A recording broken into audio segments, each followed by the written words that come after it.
Hello.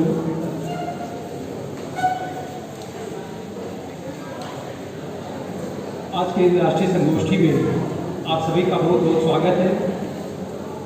हम आज इस गोष्ठी के लिए हमारे जो अतिथिगण मुख्य आए हुए हैं, हम उनका हृदय से आभार व्यक्त करते हैं। माँ वीणा पाणी का पुष्प भेज कर उनका वंदन अभिनंदन करेंगे। हम अपने अतिथियों से अनुरोध करते हैं कि माँ वीणा पाणी पर पुष्पांजलि भेंट करें और कार्यक्रम का शुभारंभ करें।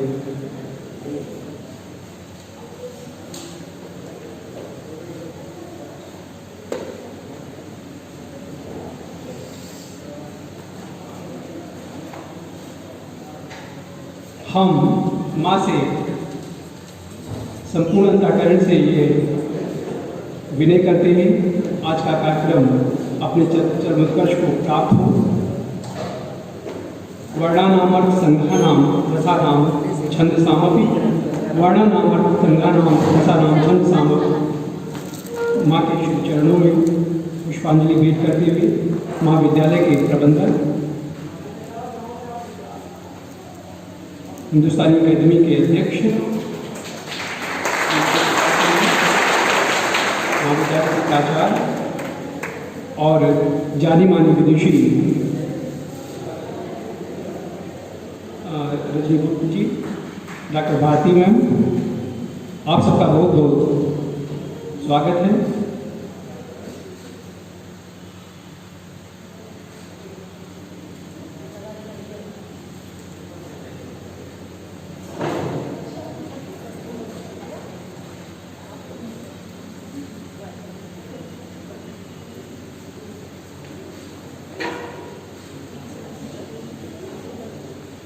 हिंदुस्तानी अकादमी के अध्यक्ष डॉक्टर उदय प्रताप सिंह जी से अनुरोध है कि वो मंच पर आकर आसन ग्रहण करें। डॉक्टर उदय प्रताप सिंह जी कालीचंद महाविद्यालय के प्रबंधक श्री वी एन मिश्र जी से अनुरोध है कि वह मंच पर आए और आसीन हों और आज के कार्यक्रम की शोभा बढ़ाएं। डॉक्टर भारती दीदी, श्री रजनी गुप्ता जी, आप सभी सादर आमंत्रित हैं, मंचासीन हो और कार्यक्रम को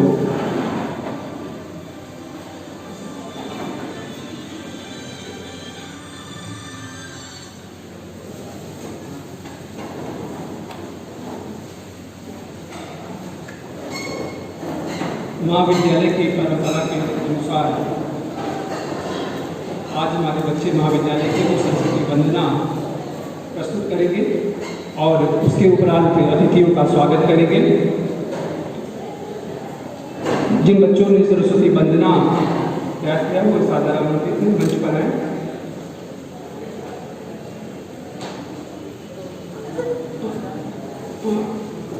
आदरणीय प्राचार्य से विनम्र अनुरोध है कि मंच पर आए प्राचार्य और डॉक्टर पंकज सर जी।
बहुत अच्छा बच्चों, मंचासीन अतिथियों का आज इस राष्ट्रीय संगोष्ठी में पुनः बहुत बहुत स्वागत अभिनंदन है। अतिथि देवो भव की इस परंपरा में हम अपने अतिथियों का शब्दों से स्वागत तो करते ही करते हैं, उन शब्दों को रूपांतरित करते हुए कहीं न कहीं प्रतीक चिन्हों के माध्यम से उनकी अभिव्यक्ति भी करते हैं। हम महाविद्यालय के आदरणीय प्रबंधक जी से अनुरोध करेंगे कि आज के हिंदुस्तानी अकेडमी के अध्यक्ष डॉक्टर उदय प्रताप सिंह जी का पुष्पगुच्छ और प्रतीक चिन्ह देकर उनका सम्मान करें, उनका स्वागत करें। और दर्शकगण विद्यार्थियों से अनुरोध है कि स्वागत के लिए वो जोरदार तालियों से सर का स्वागत करेंगे। हिंदुस्तानी अकेडमी के अध्यक्ष डॉक्टर उदय प्रताप सिंह जी का स्वागत करते हुए डॉक्टर आदरणीय प्रबंधक जी वी एन मिश्र सर।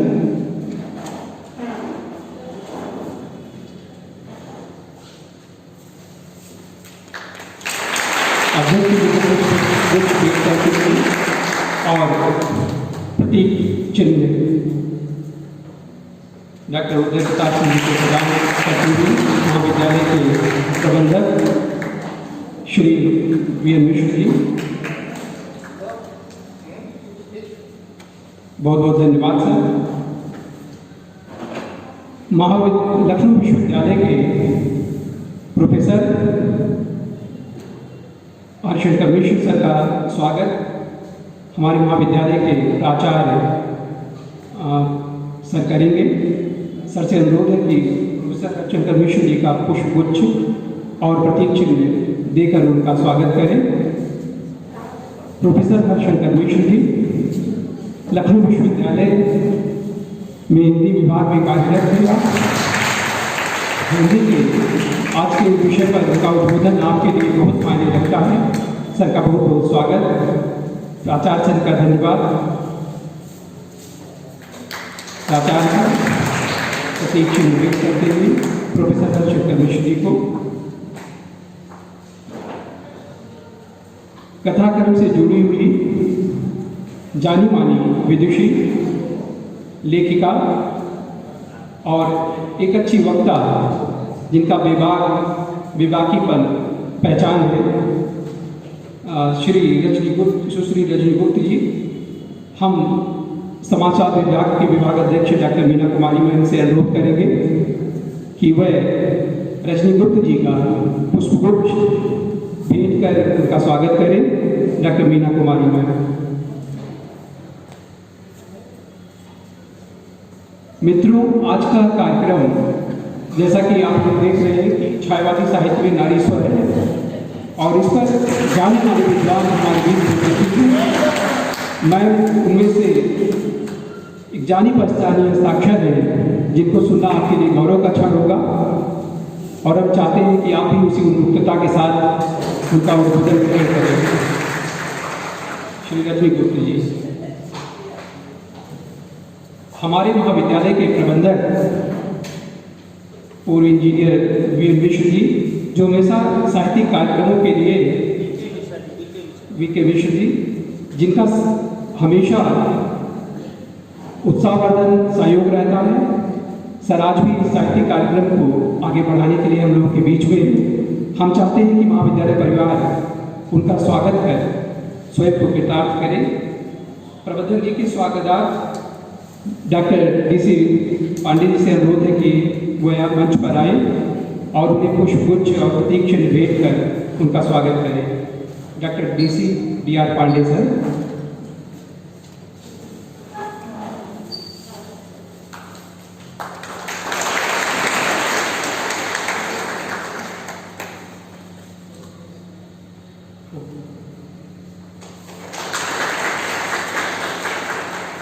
सर का बहुत बहुत स्वागत है।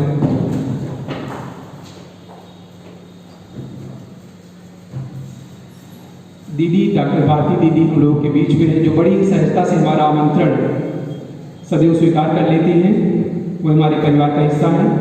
हम डॉक्टर भारती दीदी के सम्मान के लिए डॉक्टर अर्चना मैम से अनुरोध करेंगे कि वो मंच पर आएँ। और मैं उनको प्रतीक चिन्ह और पुष्पगुच्छ भेंट कर उनका अभिनंदन वंदन करें। डॉक्टर अर्चना पांडेगन।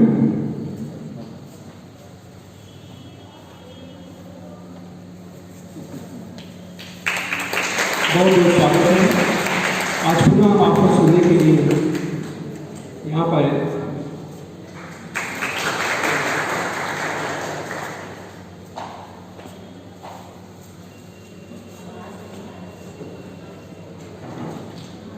मित्रों,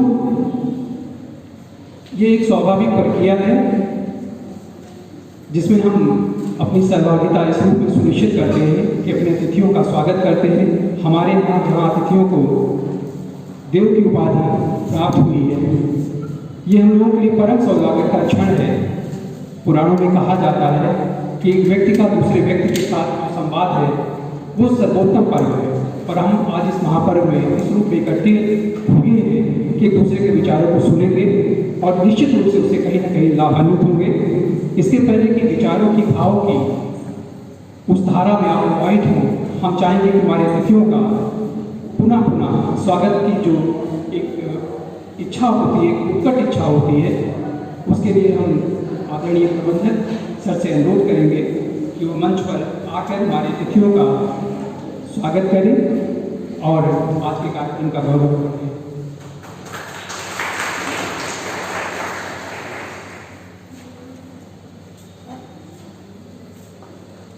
छायावादी साहित्य में नारी स्वर, आज इस सार्वगर्भित विषय पर कालीचरण पीजी कॉलेज लखनऊ एवं हिंदुस्तानी एकेडमी प्रयागराज के संयुक्त तत्वावधान में आयोजित इस राष्ट्रीय गोष्ठी में हम आप सभी का स्वागत करते हैं।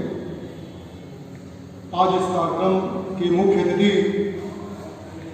हिंदुस्तानी एकेडमी प्रयागराज के अध्यक्ष प्रोफेसर उदय प्रताप सिंह जी हम लोग के बीच में हैं। हम उनका हार्दिक अभिनंदन एवं स्वागत करते हैं। प्रोफेसर उदय प्रताप जी का बहुत बड़ा सहयोग इस कार्यक्रम में है और पहले भी उनका सहयोग हमेशा रहा है। अभी पिछले फरवरी माह में भी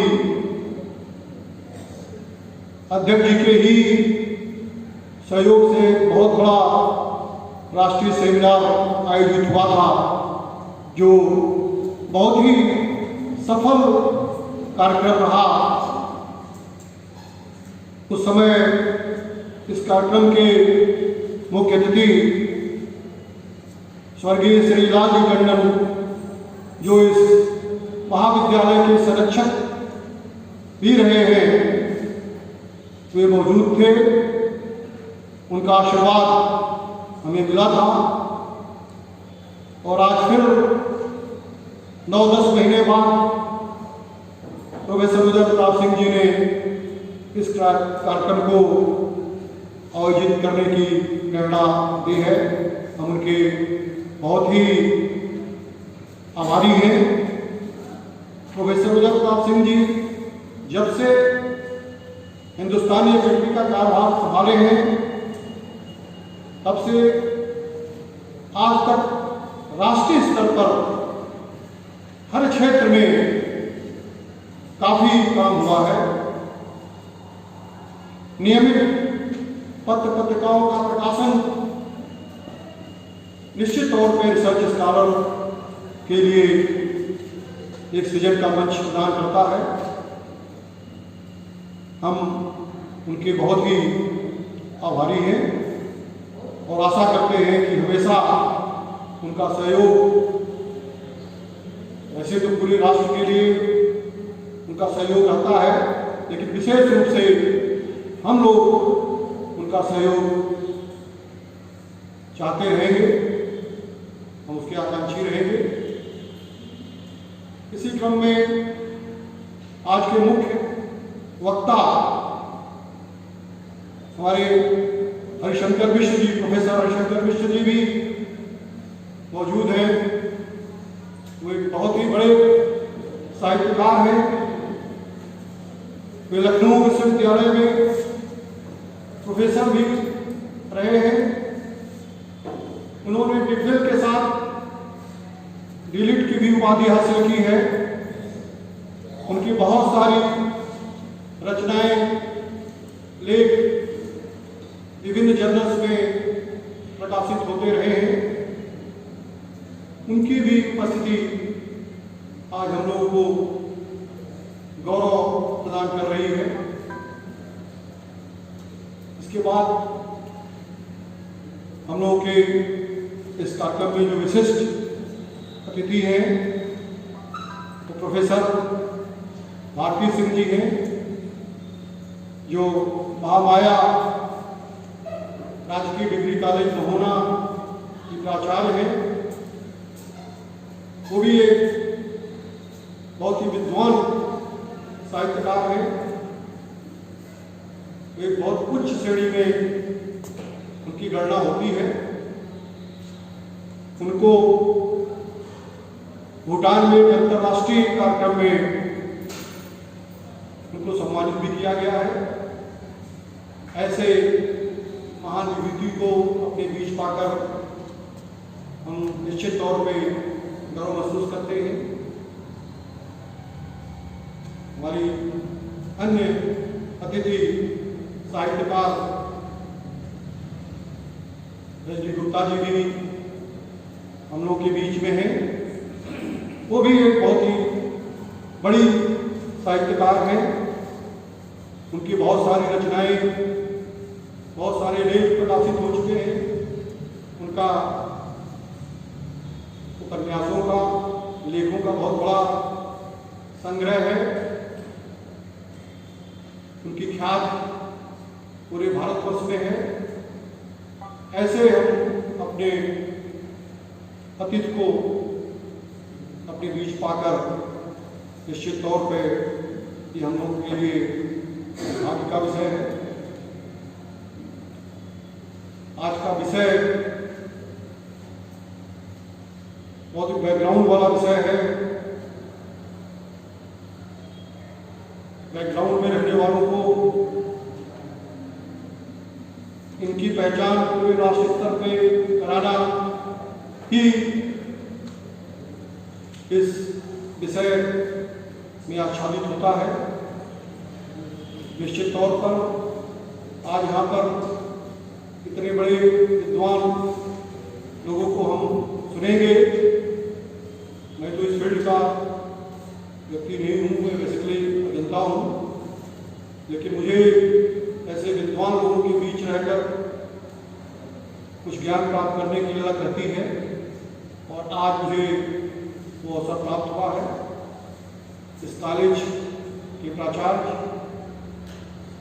डॉक्टर देवेंद्र कुमार सिंह जी, आज इस कार्यक्रम के समन्वयक डॉक्टर पंकज सिंह जी, जो हिंदी विभाग के अध्यक्ष हैं, उपस्थित सभी हमारे सामने बैठे जितने भी विद्वान टीचर्स, जितने भी शिक्षक शिक्षिकाएं, छात्र छात्राएं मौजूद हैं। ये भी एक अच्छी बात है कि आज कोरोना के इस संक्रमण काल में भी सोशल डिस्टेंसिंग को मेंटेन करते हुए आयोजक टीम जो भी है यहाँ की, उनका बहुत ही आभार व्यक्त किया जाता है। पूरे आयोजक टीम को भी मैं बधाई देता हूँ। बहुत ही अच्छे से प्रबंध किया गया है और मुझे देखकर खुशी हो रही है कि हम लोग इस कार्यक्रम में सरकार की गाइडलाइन का, कोरोना संक्रमण काल से संबंधित सरकार की गाइडलाइन का पूरी तरह पालन कर रहे हैं। इन्हीं शब्दों के साथ मैं अपनी बात को समाप्त करता हूँ। धन्यवाद। बहुत बहुत धन्यवाद सर के भावपूर्ण और विचारपूर्ण उद्बोधन आपके अंतःकरण को अवश्य स्पर्श किए होंगे। मित्रों, जैसा कि आपको ध्यान है कि वर्ष के प्रारंभ में ही हम लोगों ने एक बहुत भव्य बड़ा कार्यक्रम किया था कालीचरण महाविद्यालय ने अमृतलाल नागर जी पर, और ये संयोग ही है कि कोरोना आने से पहले हम लोगों ने एक बड़ी राष्ट्रीय संगोष्ठी 2 दिवसीय की थी, और उसमें भी हमारे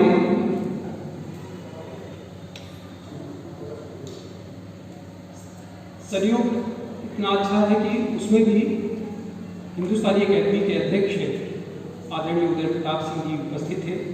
उनके मार्गदर्शन में संयुक्त तत्वावधान में महाविद्यालय ने कार्यक्रम किया था, और आज जैसे लग रहा है कि समय स्वयं ही अपने चक्र में घूमता हुआ फिर उसी मुकाम पर आया है। बस सबसे उसका दूसरा छोर है, ये दिसंबर माह है। जहाँ तक मुझे याद है कि वो फरवरी माह में अमृतलाल नागर जी पर एक भव्यतम कार्यक्रम हम लोगों ने किया था, जिसका स्पंदन मुझे लगता है कोरोना काल भर रहा, और कोरोना के इस अवसान में अब फिर हम एक बहुत ही महत्वपूर्ण विषय को आज लेकर आए हुए हैं, जिसमें हिंदुस्तानी अकेडमी के अध्यक्ष आदरणीय उदय प्रताप सिंह जी का बहुत बड़ा सहयोग है, मार्गदर्शन है, और हिंदी विभाग कालीचरण महाविद्यालय के डॉक्टर पंकज सिंह जी का उनकी सक्रियता और इस कार्यक्रम को प्रारंभ करने के लिए प्रेरणा हम सबके लिए बहुत लाभकारी सिद्ध होगी।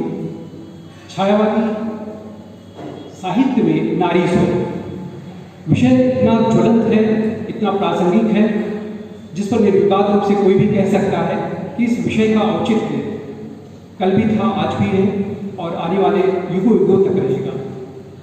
हम अधिक समय ना लेते हुए, क्योंकि हमारे अध्यक्ष जी को जाना है, शीघ्र ही जाना है, तो हम छायावाद की जो बिल्कुल स्पंदन वाली पंक्तियां हैं, जिससे आप साहित्य के देता ना भी हो तो भी परिचित हैं। नारी तुम केवल श्रद्धा हो, नारी तुम केवल श्रद्धा हो, विश्वास रजत नकपक तल में, पीयूष स्रोत से बहा करो जीवन के सुंदर समतल में, नारी तुम केवल श्रद्धा हो। छायावादी काल एक ऐसा कालखंड रहा है मित्रों, जिसमें पूर्व की सारी मान्यताएं, सारी स्थापनाएं ध्वस्त होती हुई आपको नजर आएंगी। बहुत सारे आरोप भी लगते रहे कि बहुत ही काल्पनिक कालखंड रहे, बहुत ही वास्तविकता से कहीं इतर होकर के भी रचनाकार रचना करता हो, लेकिन बहुत सुंदर बात यह है कि छायावादी काव्य में कल्पना के बाद भी जो नैसर्गिक कल्पना का मौलिक स्वरूप आपके सामने उपस्थित होता है वो अद्भुत है। मतलब संपूर्ण हिंदी साहित्य में यदि आप छायावाद का विभाव विपक्ष देखेंगे तो उसमें शायद एक ही विद्वान के लिए आज की पूरी सभा पूरा दिन शायद कम ही पड़ेगा, क्योंकि वो बिल्कुल इंसानी रोमानियत का काल है, जिसमें रोमांच करने वाली काफ़ी प्रेममयी कविताएं तो हैं, लेकिन वास्तविकता से कहीं इतर नहीं। सब कुछ अपने निर्भर कैसे व्यक्ति विकास करेगा, यह स्वार्थ घोर भीषण है, अपना नाश करेगा।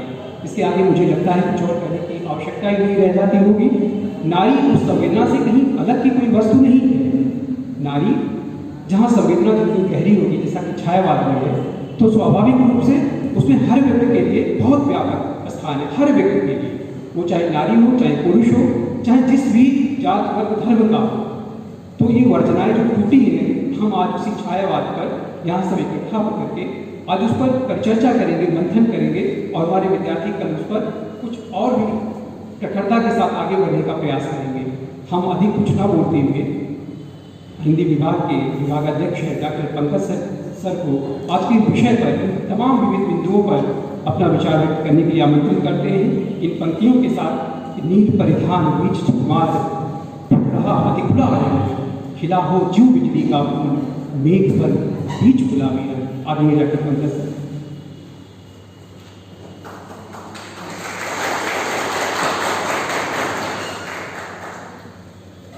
सर्वप्रथम संकट काल के इस चुनौती भरे दौर में आप सभी का आगमन महाविद्यालय परिवार के उत्साह में वृद्धि करने के लिए आप सभी का मैं हृदय से आभार प्रकट करता हूँ।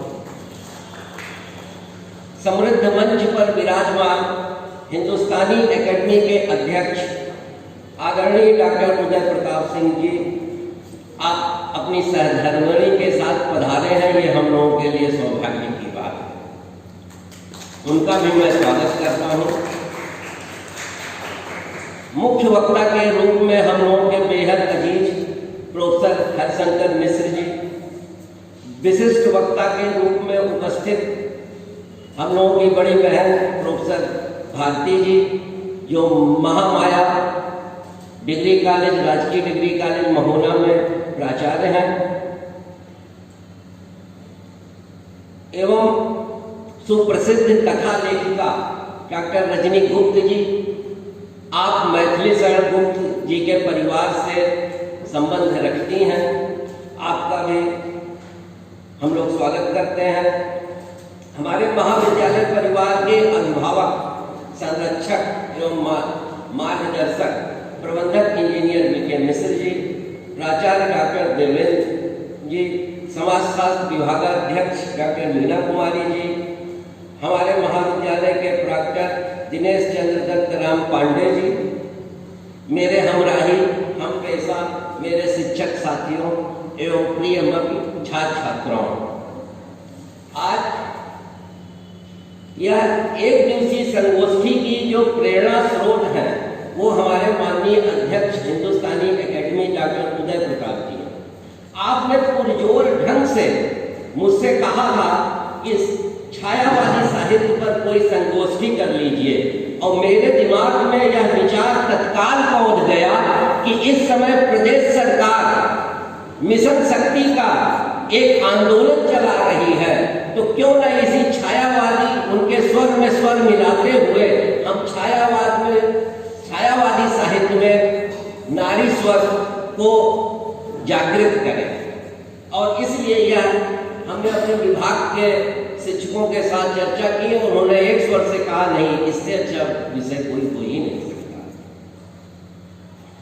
छायावादी साहित्य के 100 वर्ष पूरे हो चुके हैं और ऐसे अवसर पर यह विषय अति प्रासंगिक है। सबसे बड़ी बात यह है कि जैसे ही यह बात आदरणीय प्रबंधक जी के समक्ष रखी हम लोगों ने, वैसे ही प्रबंधक जी ने तुरंत हाँ कर दिया। हम सभी महाविद्यालय परिवार के लोग सौभाग्यशाली हैं कि प्रबंधक जी के नेतृत्व में हम लोग कार्य कर रहे हैं, क्योंकि वो स्वयं एक अच्छे विद्यार्थी और गोरखपुर इंजीनियरिंग कॉलेज से गोल्ड मेडलिस्ट प्राप्त है, इसलिए वे सेमिनार और संगोष्ठी की महत्ता को समझते हैं और तत्क्षण उन्होंने कहा, नहीं, यह होना चाहिए। और प्रथम वार्तालाप में ही प्रोफेसर भारती जी और रजनी मैडम ने स्वीकृत सहर्ष दे दी, ये भी हम लोगों के लिए गौरव की बात है। और एक विशेष बात प्रबंधक जी आपको हम बता दें कि माननीय अध्यक्ष हिंदुस्तानी एकेडमी की मंशा थी कि एक कार्यक्रम के रूप में आदरणीय बाबूजी स्वर्गीय श्री लालजी टंडन जी को हम श्रद्धांजलि भी अर्पित करें इस कार्यक्रम के माध्यम से। यह महाविद्यालय के प्रति आपके अनुराग को दिखाता है। यह बात हम लोगों के अंदर अतिरिक्त उत्साह का वेग प्रवाहित करती है। हम संक्षिप्त में छायावाद में भी कुछ बात करते हैं कि साहित्य में नारी स्वर विषय में यह कहना चाहूंगा कि महाकवि व श्रेष्ठ गद्यकार रोज रोज नहीं पैदा होते हैं, सदियों इंतजार करना पड़ता है, लेकिन हिंदी साहित्य का यह सौभाग्य है कि कवि चतुष्टय व प्रेमचंद, जैनेन्द्र आदि जैसे गद्यकारों का एक साथ आना एवं एक युग का निर्माण करना अत्यंत महत्वपूर्ण है।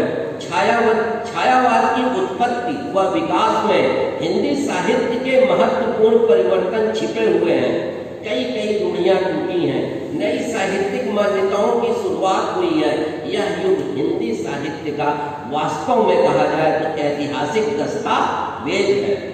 हिंदी साहित्य भारतेंद्र युग में विविध विधाओं की उत्पत्ति करते हुए बाल्यावस्था को पार कर द्विवेदी युग की किशोरावस्था में पहुंचकर आदर्शवादी नैतिक संस्कारों व भावनाओं से युक्त होकर अपनी वयः संधि के उस मोड़ पर आकर खड़ा हो गया, जहां एक तरफ 20वीं सदी वयस्क होकर स्वतंत्रता व सामाजिक परिवर्तन की दिशा में आगे बढ़ रही थी, वहीं हमारा हिंदी साहित्य भी खड़ी बोली साहित्य की नौजवानी की दहलीज पर कदम रख रहा है।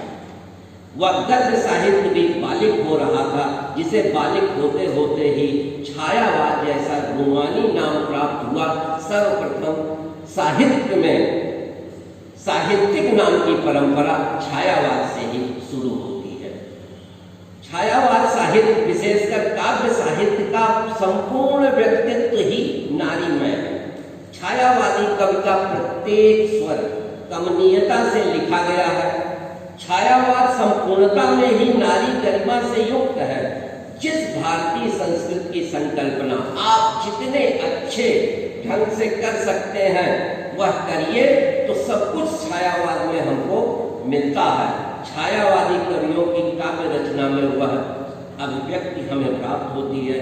प्रसाद ने भारतीय नारी से कहा कि आंसू से भीगे अंचल पर मन का सब कुछ रखना होगा, तुमको अपनी स्मित रेखा से यह संधि पत्र लिखना होगा। इस मनः स्थित से छायावादी साहित्य ने नारी को पाला पोसा व बड़ा किया है। जहाँ पुरुष के समस्त दुर्गुणों को माफ करने की सामर्थ्य छायावादी नारी में सन्निहित है, वह पुरुष की पथ प्रदर्शिका भी है। लेकिन आज की नारी पुरुष के दुर्गुणों को माफ ही नहीं कर सकती, बल्कि वह उसे दंड दिलाने की भी सामर्थ्य रखती है। इस स्वर का भी बीजांकुरण निराला की कविता इलाहाबाद के पथ पर होती है, जब निराला यह कहते हैं कि गुर हथौड़ा हाथ करती बार बार प्रहार, सामने तर मालिका अट्टालिका। ऐसा नहीं है। प्रसाद ने भी नारी के अधिकारों की पुरजोर वकालत करते हुए कहा है कि भूल गए तुम पुरुषत्व मोह में कुछ सत्ता है नारी की, समरसता संबंध बने अधिकार और अधिकारी की। महादेवी प्रसाद व पंत अधिकतर नारी की कोमल भावनाओं की अभिव्यक्ति करती हैं। यही कोमलता पर आज की नारी विद्रोह कर आधुनिकता बोध से युक्त होकर समस्त कार्य क्षेत्रों में अपना प्रभुत्व स्थापित करने में लगी है।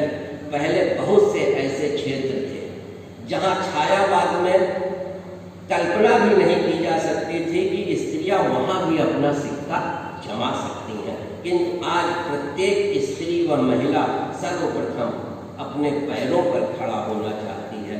वह छायावाद की लज्जाशील नारी के व्यक्तित्व के भार से ऊब चुकी है और आज का जो दौर है वह उस समय का नहीं है, किंतु छायावादी नारी की भी अपनी गरिमा व महिमा है। अगर आधुनिकता बोध के साथ उसका क्षणांश भी व्यक्तित्व में समाहित हो तो भारतीय मनीषा अवश्य विश्व का सिरमौर बनेगी। ईड़ा व श्रद्धा का समन्वित स्वरूप ही भारतीयता का प्रतिबिंब है। हाँ, एक बात मैं ये कहूँगा कि गांधी जी का सविनय अवज्ञा आंदोलन में महिलाओं की भूमिका बहुत बड़ी रही है। उन्होंने इस आंदोलन में बढ़ चढ़कर हिस्सा लिया है। यह बात सन 30 की है और हिंदी साहित्य में द्विवेदी युग से ही नारी के महान कार्यों के संदर्भ में रचनाएं आरंभ हो गई, चाहे वह यशोधरा के रूप में हो, चाहे उर्मिला या कैकेयी का वर्णन हो। राम, बुद्ध व लक्ष्मण की महानता के पीछे आप तीनों स्त्रियों का ही हाथ है, इस बात से हम इनकार नहीं कर सकते हैं। और थोड़ी सी बात, छायावादी गद्य साहित्य वक्त के साथ साथ वास्तविकता का दामन पकड़े हुए था। 1936 में गोदान पूर्ण हुआ, जिसमें धनिया एक सशक्त गृहस्थ महिला का किरदार निभाने में सफल रही, जिसके माध्यम से नारी के संघर्षमय जीवन को दर्शाया गया। अन्य रचनाकारों ने भी नारी के अंतर्मन को टटोला है, बहुत ही अच्छे ढंग से गद्य साहित्य में पिरोया है। श्रेष्ठ रचनाकारों ने महिला मन की बेचैनी, उत्कंठा व जिज्ञासा को बहुत ही मार्मिक ढंग से प्रस्तुत किया। वह चाहे जयवेंद्र की सुनीता ही क्यों न हो या प्रेमचंद की निर्मला, सभी अपने किरदार में उस दौर के आगे की नारी के मन को व्यक्त करते हैं। इन्हीं बातों के साथ मैं अपनी बात को समाप्त करता हूँ। बहुत बहुत धन्यवाद। एवं डॉक्टर पंकज सिंह जी, सर के विद्वतापूर्ण उद्बोधन से आप लोग अवश्य लाभान्वित हुए होंगे।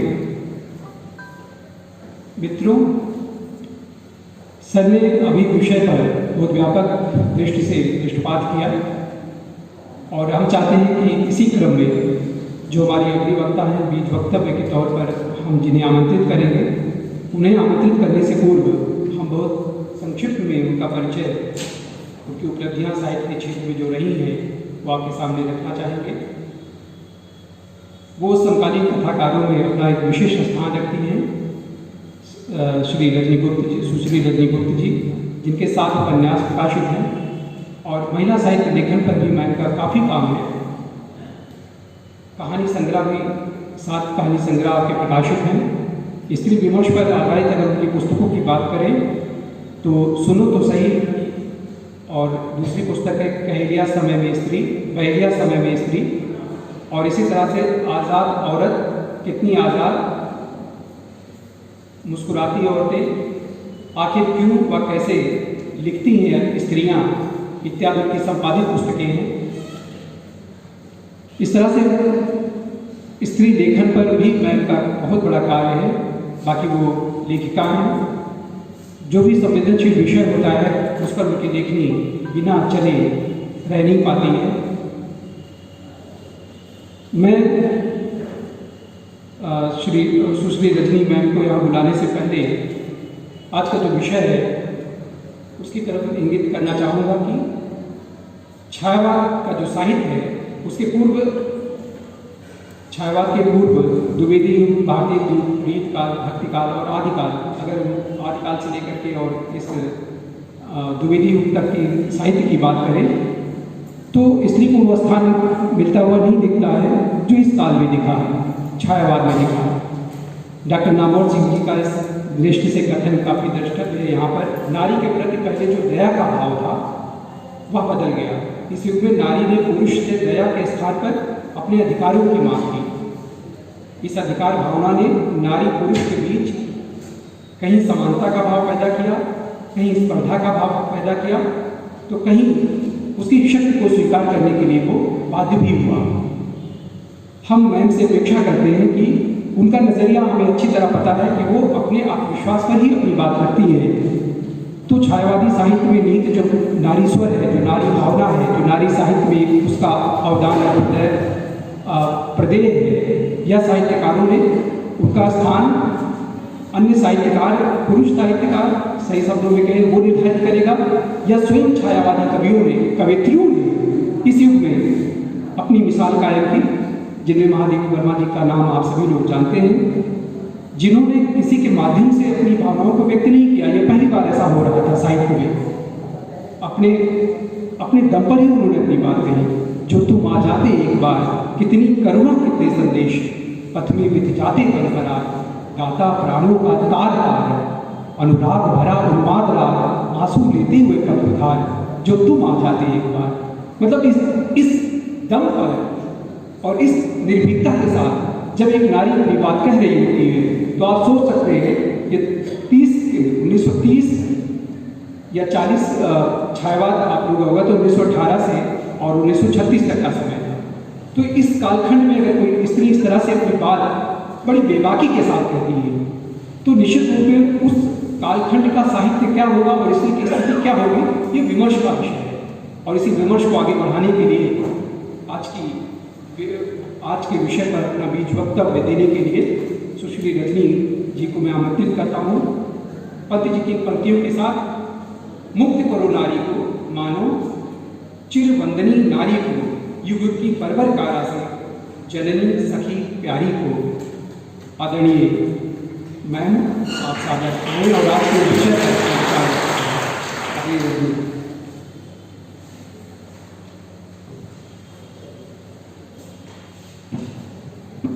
मंचस्थ विद्वज्जनों और सारे कालीचरण डिग्री कॉलेज के प्राध्यापक मित्रों और हमारे प्रिय बच्चों, आज बहुत अच्छा विषय पंकज जी ने चुना है और मैं बहुत खुश हूँ कि कम से कम हमारे महाविद्यालयों में स्त्री संवेदना को नए पंख मिलने लगे हैं। स्त्री चेतना की जब बात होती है, जब भी हम आगे बढ़ते हैं, सोचते हैं और साहित्य की तरफ बढ़ते हैं, तो रीतिकाल, आदिकाल के बाद जब रीतिकाल आता है, जहाँ पर स्त्री के नक्श वर्णन वो भी स्त्रियों ने नहीं, पुरुषों ने किया है, कवियों ने किया है, और मनमाने ढंग से अपने तरीके से उन्होंने स्त्री के बाह्य संसार को, स्त्री की दैहिक सौंदर्य को, संरचना को अपने तरीके से व्याख्यायित किया। काफ़ी लंबा दौर चलता रहा। चलते चलते हम आते हैं 1918 से 1936 का जो दौर होता है, जहाँ से उस समय देश अंग्रेजों के हाथ में था, और रीतिकालीन कवियों ने जहाँ स्त्री को विलास के उपकरण से अधिक नहीं समझा, उस दौर में जब आज़ादी का आंदोलन चल रहा था, समाज सुधारक हमारे देश में तेजी से बाल विवाह के खिलाफ और विधवा विवाह को लेके आंदोलन छेड़ रहे थे, वहाँ पर एक कल्पना करना कि स्त्री पुरुष के समकक्ष समाज की चेतन इकाई के रूप में स्त्री को स्वीकार किया जाए, ये बहुत बड़ी चुनौती थी। मुझे अभी तक याद है स्त्री को लेके जो कवियों की सामंती धारणा थी कि वो देखने में कैसी है, कि उसकी आंखें कैसी हैं, कि वो वस्त्र क्या पहने हैं, कि वो जितनी सुंदर होगी उतना सुंदर उसे पति मिलेगा। ये एकमात्र कसौटी जो स्त्री की स्थिति को लेके, स्त्री की हालात को लेके शरदचंद्रीय या प्रेमचंद्रीय या उसके पहले का जो समय था, स्त्री के बाहरी रूप के परिचायक अंगों की बनावट में ही उसकी पुरुषों की, कवियों की, लेखकों की दृष्टि और सोच सिमटी रही।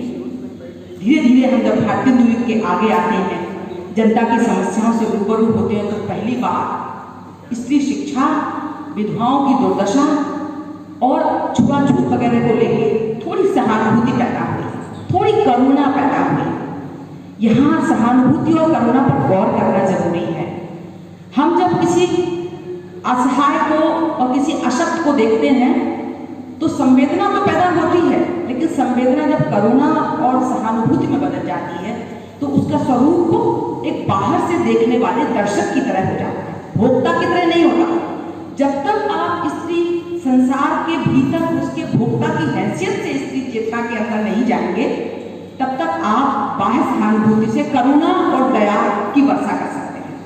द्विवेदी युग आया, पुरानी रूढ़ियों से मुक्ति की थोड़ी आकांक्षा पैदा हुई और माना गया कि पुरुष की जो अभी तक माना गया कि प्रॉपर्टी है, जैसे और प्रॉपर्टी है तो स्त्री भी एक प्रॉपर्टी है, तो वो पुरुष की संपत्ति ना होके माँ के रूप में, पुत्री के रूप में, संगिनी के रूप में मान्यता छायावाद ने पहली बार दी। उसकी भी अपनी कुछ इच्छाएं या अनिच्छाएं हैं, या स्त्री को भी स्त्री के रूप में सपने देखने का हक है, या उसे सामाजिक और आर्थिक अधिकार मिलना चाहिए। 1920 में जब खड़ी बोली कविता में जब विषय वस्तुओं की हम कंटेंट पर बात करते हैं, तब पंत जी लिखते हैं, मुक्त करो नारी को मानव, चिरबंदिनी नारी को। सोचिए, चिरबंदिनी नारी को, वो चिरकाल से बंदी है, युग युग की बर्बर काया से। पहली बार शब्द आया जननी सखी प्यारी, जननी माँ के रूप में, सखी के रूप में और प्रियतमा के रूप में। अभी हम आपको बताएंगे कि इसके बाद की जो अभी सीढ़ी है, जिसमें स्त्री खुद को देखना अपनी नजरों से कब शुरू करेगी, अभी तक वो जननी सखी प्यारी छायावाद को श्रेय जाता है। जब वो व्यक्ति की स्वतंत्रता की बात करते हैं, बालिका मेरी मनोरम मित्र थी, ये पहला स्वर पंत जी का। अभी तक स्त्री जननी थी, सखी थी, प्यारी थी, लेकिन बालिका मेरी मनोरम मित्र थी, उसको मित्र के रूप में स्वीकार्यता पहली बार छायावाद ने दिया। देखिए, बहुत सारी जो है स्त्रियों को लेके, अकेली सुंदरता कल्याणी देवी माँ सहिचरी प्राण, अब फिर से वो देवी आ गई। मुझे इस बात से सबसे ज्यादा तकलीफ होती है जब स्त्री को मानवीय मनुष्य से ऊपर उठा के देवी बना दिया जाए। आप केवल श्रद्धा, नारी तुम केवल श्रद्धा हो, बिल्कुल गलत, एकदम गलत। श्रद्धा का मतलब आपने उसको देवी बना दिया, आपने सारे आदर्शों की स्थापना उसके अंदर कर दी। आप उसको मनुष्य के रूप में सुख दुख उत्थान पतन जीवन के संघर्ष में, जीवन की आंच में बिल्कुल मनुष्य की तरह महसूस करने की जो चेतना है वो महादेवी वर्मा ने पहली बार महसूस की और श्रृंखला की कड़ियां जैसी गद्य की छोटी सी किताब में उन्होंने स्त्री के विस्तृत अधिकारों के बारे में, स्त्री स्वाधीनता के बारे में और स्त्री की चेतना के बारे में बात की। दूसरी बात एक और मैं कहना चाहती हूँ, आज हम आधुनिक समय में हैं, नई चेतना वाली स्त्री को देख रहे हैं और उस समय जिस समय की राष्ट्रीय सांस्कृतिक जागरण चल रहा था और वो चंद्रगुप्त में जयशंकर प्रसाद लिख रहे थे, हिमालय पूर्व सुख से प्रबुद्ध शुद्ध भारती, आजादी के नारे लगाए जा रहे थे। फिर वो कह रहे थे पूर्ण पुरातन वह सुवर्ण का काल, देश की आजादी के लिए अरुणय मधुमय देश हमारा। उसी समय रहस्यवाद और स्वतंत्रतावाद में जब काव्य की रूढ़ियां तोड़ के निराला जी लिख रहे थे, वह तोड़ती पत्थर देखा मैंने उसे इलाहाबाद की पत्थर। पहली बार एक आम स्त्री को निराला जी उठा के लाए और उन्होंने काव्य की रूढ़ियों को तोड़ के काव्य के परंपरागत जो पैटर्न था जिसमें श्रृंगार, सौंदर्य, इस तरह के जो उनके पूर्व थे उसमें वो लिख रहे हैं, उसमें वो इस तरह की कविता रच रहे हैं। उनकी जो उपन्यास है अप्सरा, अलका, उसमें भी वो जो है स्त्री की अलग अलग छवियों को चित्रित कर रहे हैं। मानवीय सरोकारों के बारे में जयशंकर प्रसाद जब लिखते हैं, औरों को हंसते देखो मनु, हंसो और सुख पाओ। जब मानवीय सरोकारों की बात करते हैं, आजादी के आंदोलन में महात्मा गांधी, ज्योतिबा फुले जैसे समाज सुधारकों ने नारी की स्थिति को समझा। लेकिन ये देखिए, नारी को अबला मानने से इनकार करने वाले कुछ जो कवि थे वो कहते हैं कि कितनी करुणा भारत की नारियों में है, स्त्री आंख की पुतली की तरह नाजुक है, हमेशा पलकों के दोहरे कैद में रहती है। जब साधारण से अनिष्ट की आशंका होती है तब मायका और ससुराल याद आता है। कार्य सबसे सूक्ष्म केवल दर्शन और वह कठोरता कार्यों का कारण है। कहने का मतलब मैं यहाँ ये कहना चाहती हूँ, बाकी बातें छोड़ के, कि स्त्री की छवि में अभी भी उसको दो घरों में कैद करके देखा गया। देखिए, मानवीय रूप देने वाला तो छायावाद था जिसमें प्रेमचंद ने, प्रसाद ने, निराला जी ने, माखनलाल चतुर्वेदी और पांडे विजय शर्मा उग्र जी ने स्त्री को मानवीय रूप में माना। वो कह रही है, यो सोच रही मन में अपने, हाथों में तकली गढ़ी बूंद, श्रद्धा कुछ कुछ अनमनी चली, हल्के देती थी गुल्फ। हमने देखा कि जिस तरह से एक आदर्श की छवि बना के छायावाद चला, उसी छायावाद में शिव पूजन सहाय की देहाती दुनिया में पहली बार स्त्री को मनुष्य मान की विधुर की समस्या पर फोकस किया गया। देखिए, कितनी बड़ी बात कहने का साहस शिव पूजन सहाय करते हैं। सूफिया इस विवाह से इतनी व्यथित थी कि ईश्वर को भी धिक्कारने लगे। प्रेत के ऐसा मुंह लेकर आता है मेरा मुंह चूमने, जी में आता है कि मुंह में झाड़ू लेकर मारूं। मुझे अपनी नतनी के बराबर देखकर भी कनेक्ट नहीं कर जाता। मुंह झौसे के किसी अंग में छूकर लाज नहीं है। मुझे अपनी खुरदरी दाढ़ी और पिछले हुए गाल दिखाने आता है। सुरती खाते खाते अभागे का मुंह सुअर का खोपड़ हो गया है। न जाने उसके साथ मेरा दाना पानी का मेल जुटाते समय भगवान का कपार हट क्यों नहीं गया। उसी युग में छायावाद में जब गद्य साहित्य रचा गया, उस समय से पूजन सहाय ने विधवाओं की समस्या पर कि किस तरह से छोटी बच्ची से एक 20 साल 25 साल बड़े पुरुष का व्यवहार होता है, उस समय उन्होंने, जिस समय आजादी का आंदोलन चल रहा था, स्त्री को सम्मान देना, स्त्री के कला और सौंदर्य के समकक्ष, स्त्री के सर्वांगीण विकास के बारे में बात करने का साहस करते हैं निराला और महादेवी वर्मा। निराला जी पहली बार कहते हैं कि स्त्री की स्वतंत्रता उसके जीवन की सभी दिशाओं का विकास करेगी। देखिए, जब स्वतंत्रता आती, जब शिक्षा आती है, तब चेतना जागृत होती है, तब स्वतंत्रता के नए पंथ खुलते हैं। 1933 में जब निराला जी चोटी का फटा उपन्यास लिखते हैं, तब वो स्त्री के बलात्कार पर पहली बार साहसिक तरीके से लिखते हैं। अलका उपन्यास की नारी सुहाग चिन्ह नहीं लगाती। सोचिए, उस जमाने में 1933 में निराला जी अपने उपन्यास में अलका जैसी किरदार चुनते हैं और कहते हैं कि नहीं, स्त्री ही क्यों सुहाग के चिन्ह लगाएगी, उसे क्या जरूरत है दिखाने की। इसी तरह अप्सरा उपन्यास में उनकी नायिका कहती है, कुछ पैदाइशी हक तो मैं अपने साथ रखूंगी। इस तरह 3 तरह की स्त्रियां उसमें उभरी। एक सावित्री नुमा स्त्रियां, जहां नारी का विकसित रूप, दूसरी अलका नुमा स्त्रियां जो शिक्षा और संस्कार से सावित्री की तरह बनने का प्रयास करती हैं, और तीसरी श्रेणी में आती हैं वीणा जैसी स्त्रियां, जो उस समय तत्कालीन बहुसंख्यक भारतीय नारी का प्रतिनिधित्व करती हैं।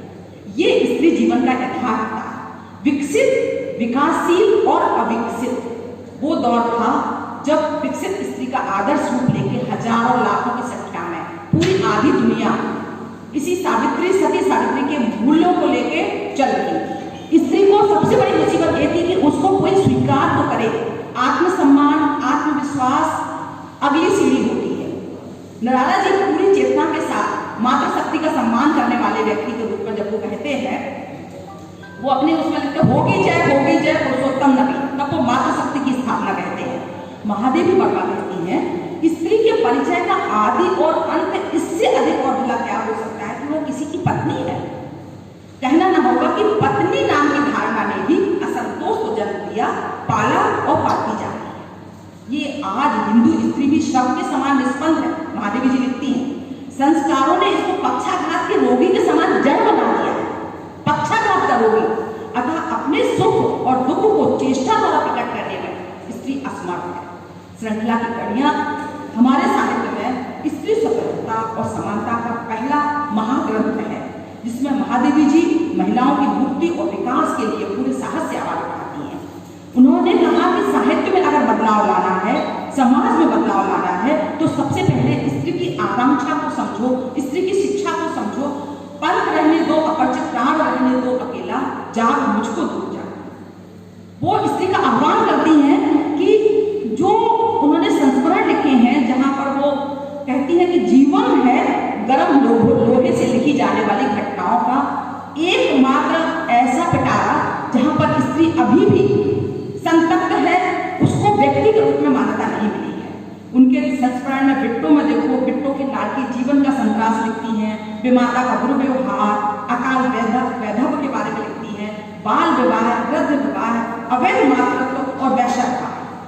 वो लिखती है कि युगों की कठोर यात्रा और निर्मम दासत्व ने स्त्रियों को अपना पति भुला देने पर विवश ना किया होगा, तो क्या इस सम्मान की रक्षा करने में समर्थ ना हो सकती थी? सोचिए, स्त्री को अपने सम्मान की रक्षा करने के लिए वो खुद सक्षम नहीं थी। पुरुष आता था और पति के रूप में, भाई के रूप में, पिता के रूप में रक्षा करने के लिए उसके आगे पीछे लगा रहता था।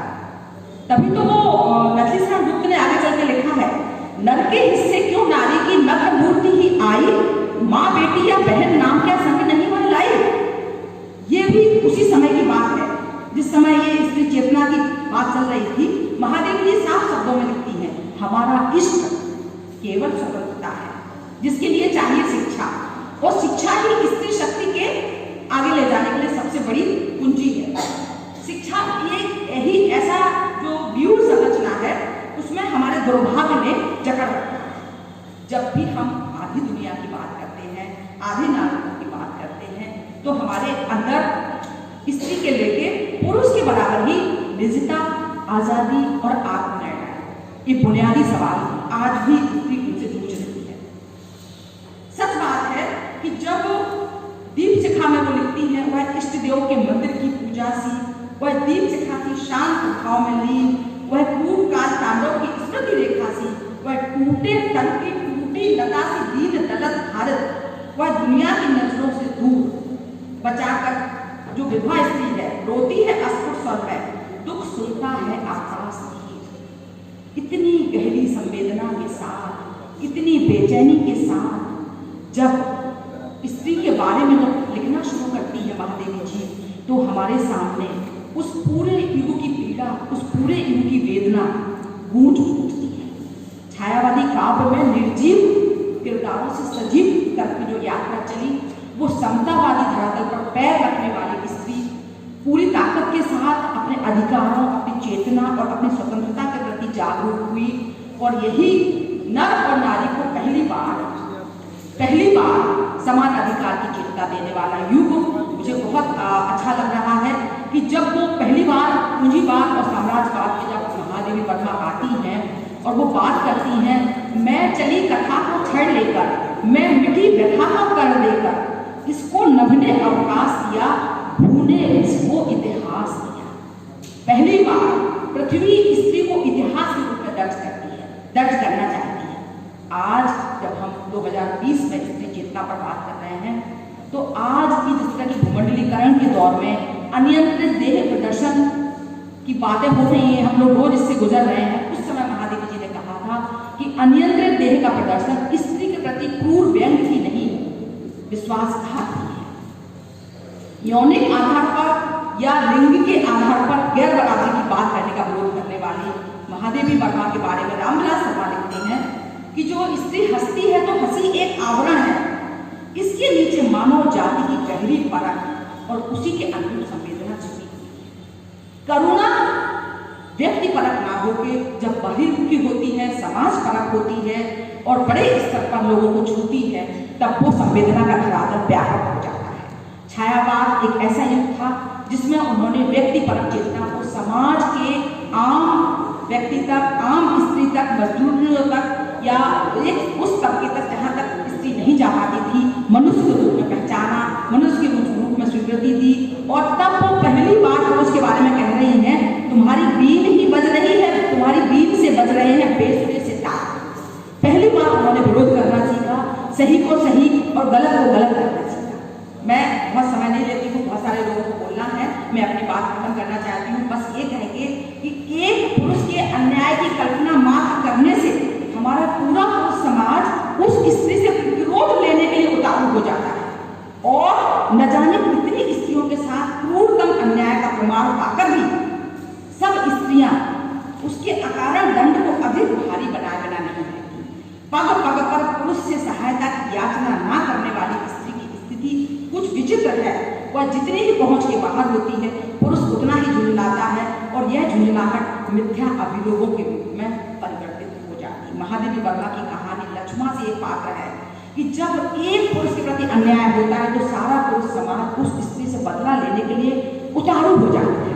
और हमारे युगों युगों से, सालों सालों से जो पद दलित रही हैं स्त्रियां, अतीत के चलचित्र, स्मृति की रेखाएं, श्रृंखला की कड़ियां में उन्होंने स्त्री के दुख को, स्त्री की तकलीफों को एक वैचारिक और बौद्धिक विमर्श के रूप में हमारे सामने रखा और उन्होंने पूरी ताकत से कहा कि वो अपनी शिक्षा से, अपनी स्वतंत्रता से, अपने समान अधिकारों से देश की आधी आबादी को उतनी ही ताकत से अपनी बात पहुंचा सकती है। उसको वैसे ही समान अधिकार मिलना चाहिए, वैसे ही उसको अपने बात कहने का अधिकार मिलना चाहिए जैसे कि पुरुष को मिलता है। इसीलिए अब वो समय आ गया है कि हम ये सोचें कि नारी तुम केवल श्रद्धा। अब ये समय आ गया है कि वो अपने आप अपने तरीके से अपने बारे में खुद सोचे, खुद निर्णय ले और अपने बारे में ये जो दुखों में इस दुर्दिन ये जो कहानी है, ये दुखों की, ये तकलीफों की, ये करुणा की याचना की, इससे आगे अब समय है। और अब ये जो आपने मुझे इस काम के लिए, इसके लिए पंकज जी ने जो लिखा है कि आंसू से भीगे आंचल पर मन का सब कुछ रखना होगा, तुमको अपनी स्मृति रेखा से यह संधि पत्र लिखना होगा। ये 1918 और 1920 और 1936 तक की आवाजें थी।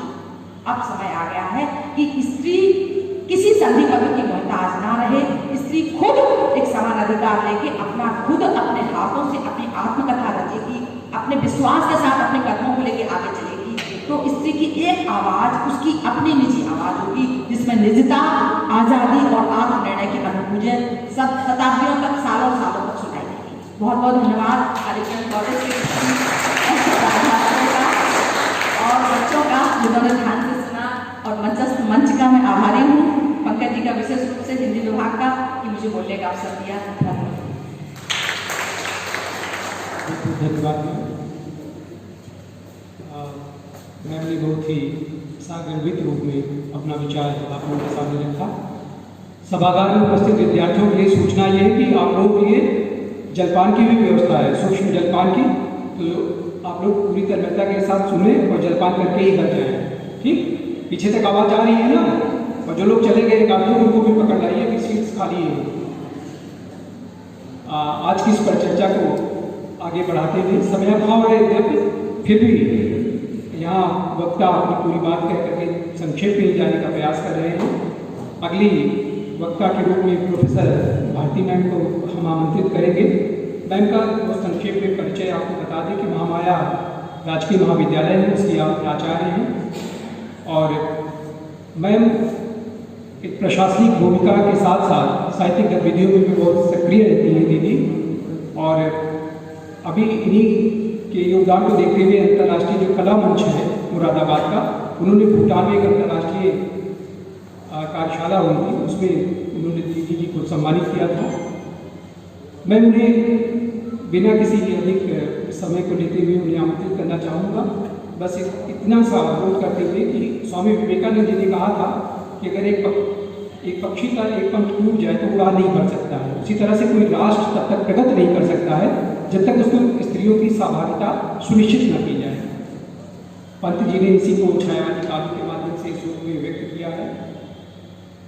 नर नारी दो भवनों में को बटे क्षुद्र जिस जग में, प्राणों के स्वप्न पति को रुकना पड़ता युग युग में। आदरणीय डॉक्टर भारती दीदी।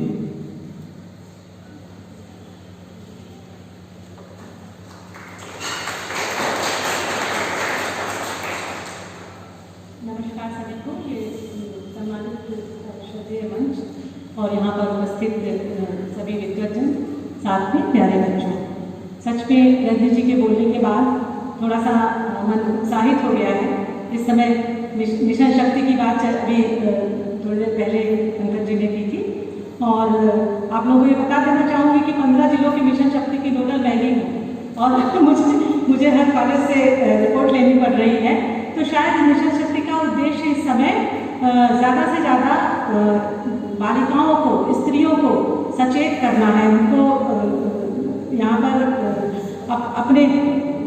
अपनी स्व को पहचानने की बात जानने का प्रयास है, और उसी को हम तरह तरह से यहाँ पर मिशन शक्ति के माध्यम से कॉलेजेस में पहुँचा रहे हैं। अब मैं विषय पर आती हूँ। मुझे निर्देश है कि थोड़ा सा छोटा रखा जाएगा। हमारा आज का विषय है छायावादी साहित्य में नारी स्वर। निश्चित रूप से ये इस समय आज जब हमारे सरकार का प्रयास है मिशन की चेतना को विस्तारित करना, तो बड़ा ही सामयिक विषय है, और ये विषय चुनने वाले सभी इस महाविद्यालय के आयोजकों का मैं धन्यवाद करती हूँ। और हिंदी साहित्य में छायावाद का बड़ा ही गौरवशाली इतिहास रहा है, और अभी आप सबने सुना कि प्रसाद जी, पंत, निराला और महादेवी इसके प्रमुख स्तंभ हैं, और इन्हीं की लेखनी से ये युग दीप्त हुआ। तो आज के सामाजिक परिवेश में अपनी निजी पहचान कायम करने, अपने स्वत्व, स्वाभिमान और स्वतंत्र व्यक्तित्व का एहसास कराने और पुरुष की दासता से मुक्त होने के लिए संघर्षरत नारी के जीवन में विभिन्न आयाम छायावाद में वर्णित है। रीतिकाल के बाद छायावाद तक आते आते रचनाकार की मानसिकता में इतना परिवर्तन आ गया कि वह नई दृष्टि से नारी को स्वर देने लगा है। संकीर्णताओं से यह काल मुक्त होता है, मानवता के प्रति असीम अनुराग और नारी की भावनाओं का सम्मान यहाँ तत्पर है। छायावाद में साहित्य का यह नवीन स्वर उभरा स्त्री चेतना के स्वर के रूप में। इस युग का साहित्य महलों से निकलकर सड़क पर आया, गांवों और गलियों के भीतर पहुंचा। एक विशिष्ट उदारता व्याप्त हुई और विविधता के साथ नारी के उत्थान की बात यहाँ हुई। मैं कहना चाहूँगी कि रीतिकालीन ऊहात्मक चित्रण के स्थान पर यहाँ नारी के आंतरिक सौंदर्य को सम्मान किया गया। अब तक साहित्य में स्त्री के भीतर करुणा, उदारता और सौंदर्य ही देखा जाता था। छायावाद में उसके आत्मसम्मान को भी देखा गया, सम्मानित किया गया। वो विपरीत परिस्थितियों में धैर्य नहीं खोती है, अपने जीवन व्यापी कष्टों को अपने भीतर ही समाये रहती है और आगे बढ़ने का प्रयास करती है। रजनी जी ने महादेवी जी को बहुत विशेष संदर्भों में उद्धृत किया। मैं कहना चाहूँगी कि छायावाद में अगर प्रसाद जी की चेतना को नहीं लिया गया तो हमारा विमर्श अधूरा रह जाएगा। प्रसाद ने पूरे साहित्य में स्त्री का जो रूप आकर्षित करता है, उसे मैं कहना चाहूँगी बिजली का फूल। जब उन्होंने कहा खिला हो जो बिजली का फूल मेघ बन बीच गुलाबी रंग, तो इसकी बड़ी व्यापक व्याख्या है मित्रों। बिजली का फूल जो बिजली जल करके दूसरों को प्रकाश देती है।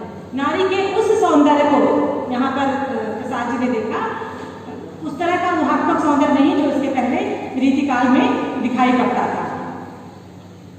कविता, कहानी, नाटक, उपन्यास सभी सभी कथाओं में प्रसाद की लेखनी चली और उन्होंने अपने नाटकों में विशेष रूप से प्रेम और कर्तव्य और देश पर न्यौछावर हो जाने वाली अपनी नारियों का चित्रण किया है।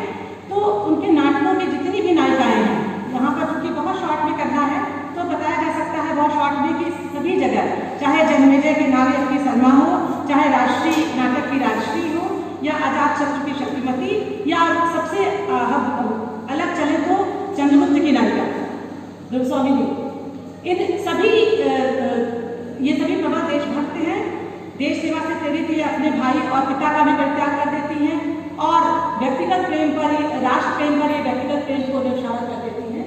इस तरह की इन नारियों का प्रादुर्भाव जब होता है तो निश्चित रूप से हम कल्याणी हो, मालविका है, कार्नेलिया है, सुवासिनी, ये सब आदर्श प्रेमिकाएं हैं, लेकिन उनमें राष्ट्र प्रेम प्रबल है। तो स्त्री का एक रूप बदल रहा है और उस इतने आज से 100 साल पहले अगर स्त्री की इस चेतना के बारे में कभी जागृत होता है तो उस कवि को भुला पाना संभव नहीं है। अजातशत्रु में प्रसाद जी ने लिखा है कि कठोरता का उदाहरण है पुरुष और कोमलता का विश्लेषण है नारी जात। पुरुष क्रूर है तो स्त्री करुणा, जो अंतर्मन का उच्चतम विकास है, जिसके बल पर समस्त सदाचार ठहरे हुए हैं। मैं प्रसाद जी की बात काट तो नहीं सकती, लेकिन पुरुष को क्रूर नहीं कहा जा सकता, मात्र हृदय रखने वाला पुरुष प्रसाद जैसा पुरुष ही ऐसा सोच सकता है। तो निश्चित रूप से यहाँ पर हम प्रसाद जी को बार बार याद करेंगे और गुण और परिणाम दोनों ही दृष्टियों से उन्होंने जो विपुल काव्य रचनाएं दी हैं या नाटक दिए हैं, उनके द्वारा आज के साहित्य को समृद्ध करने का प्रयास करेंगे। इसका छायावाद का एक सुनिश्चित बोध था और घोर विरोधी आलोचकों और प्रतिकूल परिस्थितियों में भी ये पला। इस युग में महाकवि निराला और सुमित्रा नंदन पंत और महादेवी जी को भी हम विस्मृत नहीं कर सकते हैं, क्योंकि महादेवी जी तो सीधे सीधे स्त्री स्वर की बात करती हैं। वे कहती हैं कि कन्या के विवाह की चिंता न करके अगर उसके विकास की चिंता की जाए तो निश्चित रूप से समाज एक अच्छा स्वरूप प्राप्त करेगा। हम उसके जन्म के साथ ही उसके विवाह की चिंता से ग्रस्त हो जाते हैं। तो बहुत सारी बातें हमें लगता है कि सर को बोलना है तो वे अपने वक्तव्य में बोलेंगे, क्योंकि समय का अभाव है। तो जिस स्वरूप मैं केवल इतना बोलना चाहूँगी कि छायावादी कवियों ने नारी स्वर को आक्रामकता देकर उन्हें निर्णय लेना सिखाया। उनकी क्षमता को पहचान कर समाज को एक ऐसा स्वस्थ वातावरण दिया जहाँ से व्यक्ति विशेष स्त्री का सम्मान करने की सोच विकसित कर पाए। सभ्यता और संस्कृति के आईने में वास्तव में स्त्री की सही तस्वीर आई ही नहीं, उसका कद नापने का पैमाना बना ही नहीं था। छायावादी कवियों के निनाद ने कैद और बंद की दीवारें गिरा दी। नारी को अपनी शक्ति का एहसास हो गया। समाज और परिवार के दबाव से, कोमलता के घातक आवरण से, आदर्शों और दिखावटी मान्यताओं से वो बाहर निकल आई। वो दया की भीख नहीं मांगती है, कहीं भी किसी भी जगह वो बेचारी नहीं प्रस्तुत करती है। यह बात तब से लेकर अब निरंतर बढ़ती चली जा रही है। दिखावटी मान्यताओं से बाहर निकलते हुए ही तो धृतकामनी कहती है कि मैं उपहार देने की कोई शीतल मणि नहीं हूँ। प्रसाद उस समय ये बात कह गए जो आज भी स्त्रियाँ स्वीकार नहीं कर पाती हैं। आज आवश्यकता है सभी स्त्रियों के लिए जो बाहर की वस्तु न बने, वे अपने सत्य को पहचाने, अपने आप को जाने। और हम आभारी रहेंगे उस काल के जहाँ पर इस तरह के कवि और लेखक हमें मार्ग दिखा गए। ये छायावादी स्त्री का ही प्रभाव है कि निश्चित सहजता और सरलता के साथ संस्कारों की गरिमा संभाल करके जहाँ तक उसका व्यक्तित्व प्रभावित नहीं होता है, वहाँ तक ही स्त्री इन बातों को मान रही है। जहाँ व्यक्तित्व प्रभावित हो रहा है वहाँ पर वो विरोध कर जा रही है। शोषण की भागीदारी में वो हिस्सेदार नहीं बन रही है। भौतिक जड़ताओं की घेरबंदी से बाहर निकलकर सेवा और ममता का उदाहरण बनके स्त्री ने अब सबके ललाट की रेखाएं बदल दी। ना तो वो परी कथाओं से मन बहला रही है, न ही दोहरा जीवन जीने के लिए विवश है। शालीनता का कवच उतारकर नैसर्गिक सरलता के साथ संस्कारों की गरिमा वहीं तक संभाल रही है जहां तक उसका व्यक्तित्व प्रभावित नहीं होता। और आज के इस स्त्री स्वर का शायद ये ध्येय भी होगा मित्रों। इससे ज़्यादा मैं कुछ नहीं कहना चाहूँगी। यहाँ बैठी सारी बच्चियों से बस ये आह्वान करूँगी कि अपने को पहचानो, नो दायसेल्फ। अपने आप को जानोगे तो निश्चित रूप से तुम्हारे अंदर उस शक्ति का विकास होगा जो हमारे छायावादी कवि चाहते थे, या आज ये प्रबुद्ध मंच चाहता है, या आज के समाज के लिए जिसकी आवश्यकता है। बहुत बहुत धन्यवाद। बहुत बहुत धन्यवाद दीदी। समय को देखते हुए संक्षेप करते हुए भी दीदी ने लगभग सारे बिंदुओं पर प्रकाश डाला। एक अच्छा विमर्श की तरफ आज का ये विषय हम लोगों का है। इसी क्रम में हम आदरणीय गुरुवर प्रोफेसर हरिशंकर मिश्र सर को आमंत्रित करेंगे। उनका आत्मवृत्त हमारे पास है, लेकिन हम अधिक कुछ ना कहकर केवल यही अनुरोध करेंगे कि उनकी विनम्रता और उनका व्यक्तित्व हम सबके लिए सदैव प्रेरणादायक रहा है।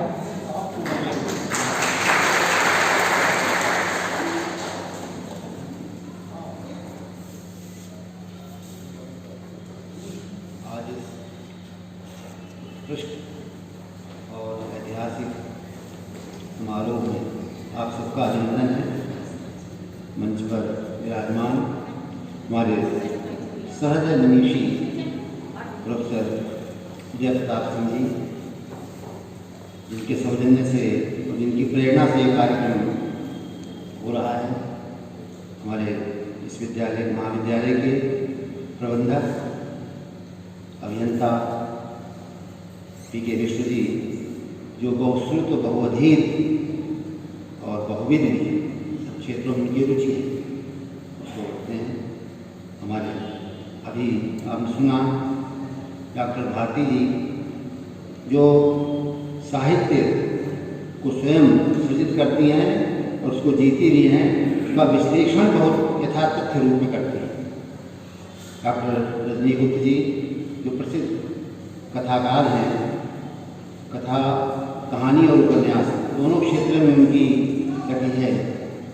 और हमारे प्राचार्य, युवा प्राचार्य, जो हमेशा महाविद्यालय को प्रगति की ओर ले जाने के लिए तत्पर रहते हैं अपने सभी सहयोगियों के साथ।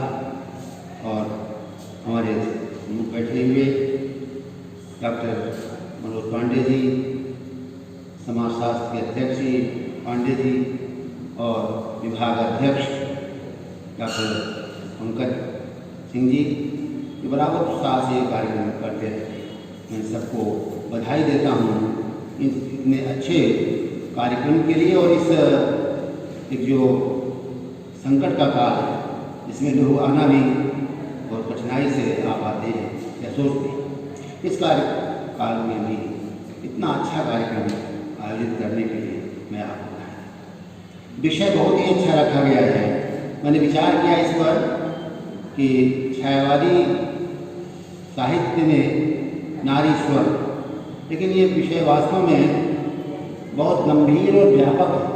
मैं जब इसका विचार करने लगा कि मुझे फिर क्या किस तरह से मैं इसे समायोजित करूं, संयोजित करूं, क्योंकि छायावाद ही ऐसा युग है हिंदी साहित्य में जिसमें सारी व्यापकता वहीं से आने लगती है, जो यदि युग है, लेकिन इसमें सारी विधाएँ गद्य की अपने रूप में विकसित होने लगी, काव्य भी नए रूप में आया। तो इसमें इसका फलक बहुत व्यापक है। नारी स्वर, अब नारी स्वर की बात जब हम करते हैं, पहले एक बात मैं यहाँ पर स्मरण कर लूँ कि कवि निराला ने वाणी वंदना की, वर्दे वीणा वादिनी वर्दे, ये वाणी वंदना उनकी पूरे विश्व में सर्वाधिक गाई जाती है। मैंने इसको अच्छी तरह से ध्यान से सुना है और ये अद्भुत है, क्योंकि इसमें नवमंत्र की बात, नवयंत्र की बात, नवीनता की बात की गई है। अपने विद्यार्थियों का ध्यान में आकृष्ट कर रहा हूँ। इसमें एक वैशिष्ट है, वर्दे वीणा वादिनी वर्दे। इसमें यमक अलंकार बहुत अच्छा प्रयुक्त है, क्योंकि हमारे विद्यार्थी उस पर ध्यान नहीं देते। वर्दे वीणा वादिनी वर्दे, तो वर्दे माने वर देने वाली, वर्दा बहुत कम ध्यान जाता है। वर्दा सरस्वती वर देने वाली, वरद वर देने वाली, वर्दे के वर देने वाली, वीणावादी वर दे। ये बहुत अच्छा यमक का प्रयोग किया इसमें उन्होंने। मैं ये आपका ध्यान आकृष्ट करना चाहता हूँ। ये संक्षेप में ये बात मैं कहना चाहता हूँ अपने विद्यार्थियों के लिए भी कि छायावाद को लेकर के द्विवेदी युग के भी जो कवि चले आ रहे थे छायावाद में, और छायावाद के भी कभी आगे प्रगतिवाद में गए, तो कब चलता ही रहता है। किसी कालखंड को आप सीमित नहीं कर सकते हैं। तो उनके नाम को लेकर के बड़ी विवाद की स्थिति आई कि छायावाद है क्या। बड़ी उपहासात्मक और कही गई निंदात्मक भी बातें कही गई। छायावाद है क्या? कहा गया कि छायावाद में कविता नहीं है, कविता की छाया है, आभास है, कुछ नहीं है। इसमें बंगला कविता और अंग्रेजी कविताओं की छाया है, उसको माना। लेकिन इसके बाद मुकुटधर पांडे ने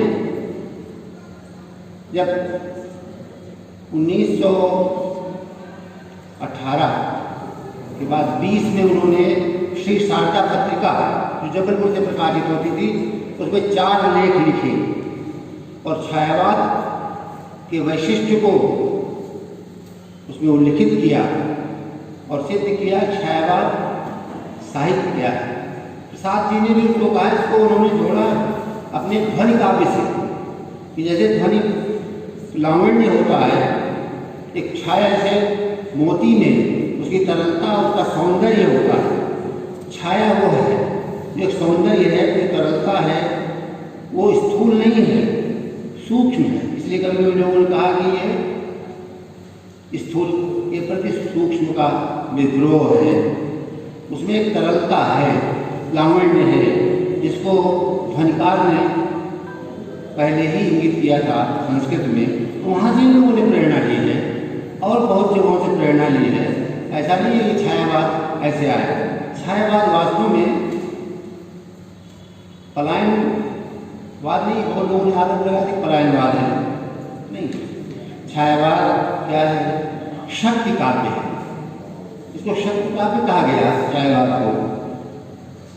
प्रोफेसर रामचंद्र चतुर्वेदी, प्रसिद्ध समीक्षक देवराज, इन लोगों ने छायावाद को शक्ति काव्य के रूप में ही कहा गया, क्योंकि उसमें शक्ति की मौलिक कल्पना की बात की गई है। करो शक्ति की मौलिक कल्पना, शक्ति की बात। और प्रसाद ने भी कहा कि भाई शक्ति को एकत्रित करो, समन्वय सत्ता करे, समस्त विजयनी मानवता हो जाए। शक्ति के विद्युत कण जो विकल्प बिखरे हैं हो निभाए। उन शक्ति, ये शक्ति काव्य है। राम की शक्ति पूजा इसी में लिखी गई। तो ये पलायनवाद का काव्य नहीं है, शक्ति का काव्य है, शक्ति काव्य है। और दूसरी तरफ से इसको ये एक तरह का जागरण का, इसमें जागरण का, यद्यपि जागरण सुधार काल द्विवेदी को कहा जाता है, लेकिन वास्तव में जागरण काल आपका यही आया है। क्योंकि जागरण काल में आप देखिए हर व्यक्ति जागरण की बात करे। एक बार और नाथ की श्यामा, बीती विभावरी जागरी, हर कवि उसमें जागरण की बात करता है। यद्यपि जागरण की बात करके जगाना चाहता है पूरे समाज को, तो ये एक तरह का जागरण काव्य भी है। यह जय काव्य भी है। इसका जय पूर्व विजयनी मानवता हो जाए, होगी जय पुरुषोत्तम नवीन जय। ये जय काव्य है, शक्ति का काव्य है, जागरण का काव्य है, पलायन का काव्य नहीं है। और न इसमें कोई आभासी काव्य है। छायावाद ने हिंदी साहित्य को ऐसी इस रूप में, भाषा के रूप में भी, चिंतन के रूप में भी, और उसमें एक शैली का परिमार्जन दिया।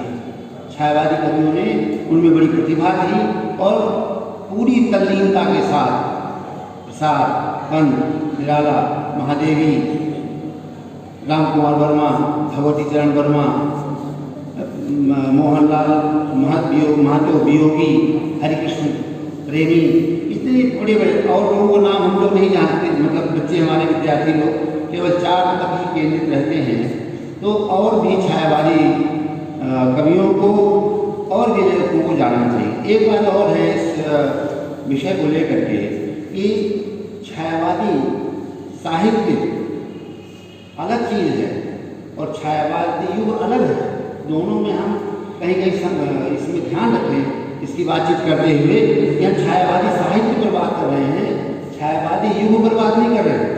छायावादी युग में छायावादेतर साहित्य भी लिखा गया, उसमें बहुत सी चीज़ें लिखी गई और भी चीज़ें लिखी गई। तो हमारा केंद्र जो है विचार करने का तो छायावाद होना चाहिए। प्रेमचंद को हम लेते जरूर हैं, लेकिन प्रेमचंद छायावादी नहीं कहलाते, उनकी दृष्टि अलग है। और छायावाद जैसे उनका उपन्यास, उनकी कहानियाँ अलग हैं, और जो छायावादी उपन्यास हैं, कहानियाँ हैं या निबंध हैं, वो अलग ढंग के हैं। उनकी विषय वस्तु, उनकी शैली की ये भी हमें ध्यान रखना पड़ेगा विचार करते समय कि हम छायावादी साहित्य को नहीं ले, छायावादी साहित्य पर विचार कर रहे हैं, छायावादी युग के साहित्य पर विचार नहीं कर रहे हैं। तो ये भी चीज़ यहाँ पर ध्यान देना चाहिए। छायावाद एक व्यापक साहित्य है, उसमें गद्य भी बहुत लिखा गया है। तो गद्य में ये देखना कि नारी के जागरण की बात भारतेंदु ने भी की थी, और उन्होंने एक पत्रिका निकाली बालाबोधिनी, जो स्त्रियों के उत्थान के लिए, उन्नयन के लिए, उनके विकास के लिए केंद्रित थी। लेकिन वो बात उस समय आ नहीं पाई, उसको घरेलू शिक्षा या उस तरह की शिक्षा दी जाती थी। द्विवेदी युग में जरूर कोई बात आई, लेकिन जो आदर्श बहुत अधिक था, प्रभाव था आदर्श का कि महिलाएं अपने ढंग से शिक्षा प्राप्त करें और एक पारिवारिक गार्हस्थ्यिक जीवन के लिए उनको शिक्षित किया जाए, तैयार किया जाए, तो मर्यादा की बात थी। इसीलिए लेकिन छायावादी जब युग आता है तो उसमें नारियों को एक स्वच्छंद स्वतंत्रता की बात आई छायावाद युग में।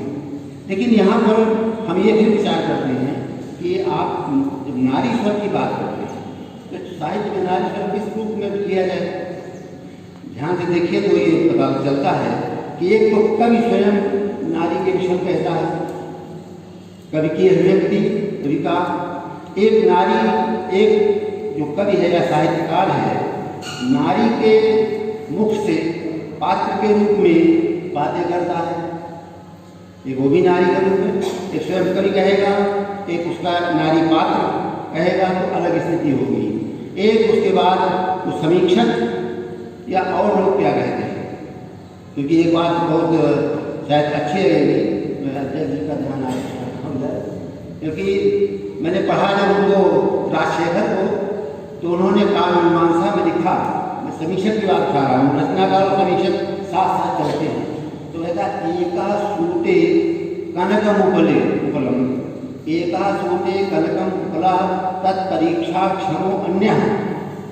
एक पत्थर सोना उत्पन्न करता है, यानी कि पारस एक पत्थर सोना उत्पन्न करता है और दूसरा पत्थर उसकी परीक्षा करता है, कसौटी है, दोनों पत्थर ही, लेकिन एक जो पत्थर उत्पन्न करता है उसकी वो परीक्षा करता है तुम्हारा उत्पन्न किया हुआ सोना खरा है कि नहीं, कितना उपयोगी हो सकता है। साहित्यकार की परीक्षा उसकी परख समीक्षक करता है, इसलिए वो साथ साथ चलते हैं। जिस साहित्य में, जिस काल में समीक्षक कमजोर पड़ जाते हैं वो साहित्य उभर करके नहीं आ पाता है। इसलिए इसमें दोनों स्थितियाँ आती हैं कि छायावाद काल की जो समीक्षा है वो उसका साहित्य है। ये कहना बड़ा निराला था कि देखा एक दुखित निज भाई, मैं शैली अपनाई, क्योंकि वो कोई ठीक से समीक्षा छायावाद की कर नहीं रहा था उस समय, सब छायावाद को दबा ही रहे थे कि क्या है, कुछ नहीं है, कुछ नहीं है। तो उन्होंने अपनी समीक्षाएं लिखनी शुरू की, बड़ी बड़ी भूमिकाएं लिखनी शुरू की और कहा कि मैं आप दुखी न हो, हम स्वयं अपनी शैली से स्वयं लिखेंगे, स्वयं उसको उसके वैशिष्ट्य को प्रकाशित करेंगे। तो ये उन्होंने समीक्षा का कार्य भी उनको करना पड़ा बहुत समय तक। बाद में नंदलाल वाजपेयी आए, प्रसाद तब उन्होंने लिखा, शांतिप्रिय द्विवेदी आए, उन्होंने समीक्षा की, तो ये साहित्य फिर प्रकाश में आया। तो समीक्षक की भी महत्ता है साहित्य को उद्घाटित करने में। और दोनों छायावाद में एक नई बात आई कि स्वयं वो समीक्षक की भूमिका में भी उनको करना पड़ा अपने साहित्य को, अपनी प्रस्तुति को समझाने के लिए। ये बात विशेष रूप से रही है छायावाद में।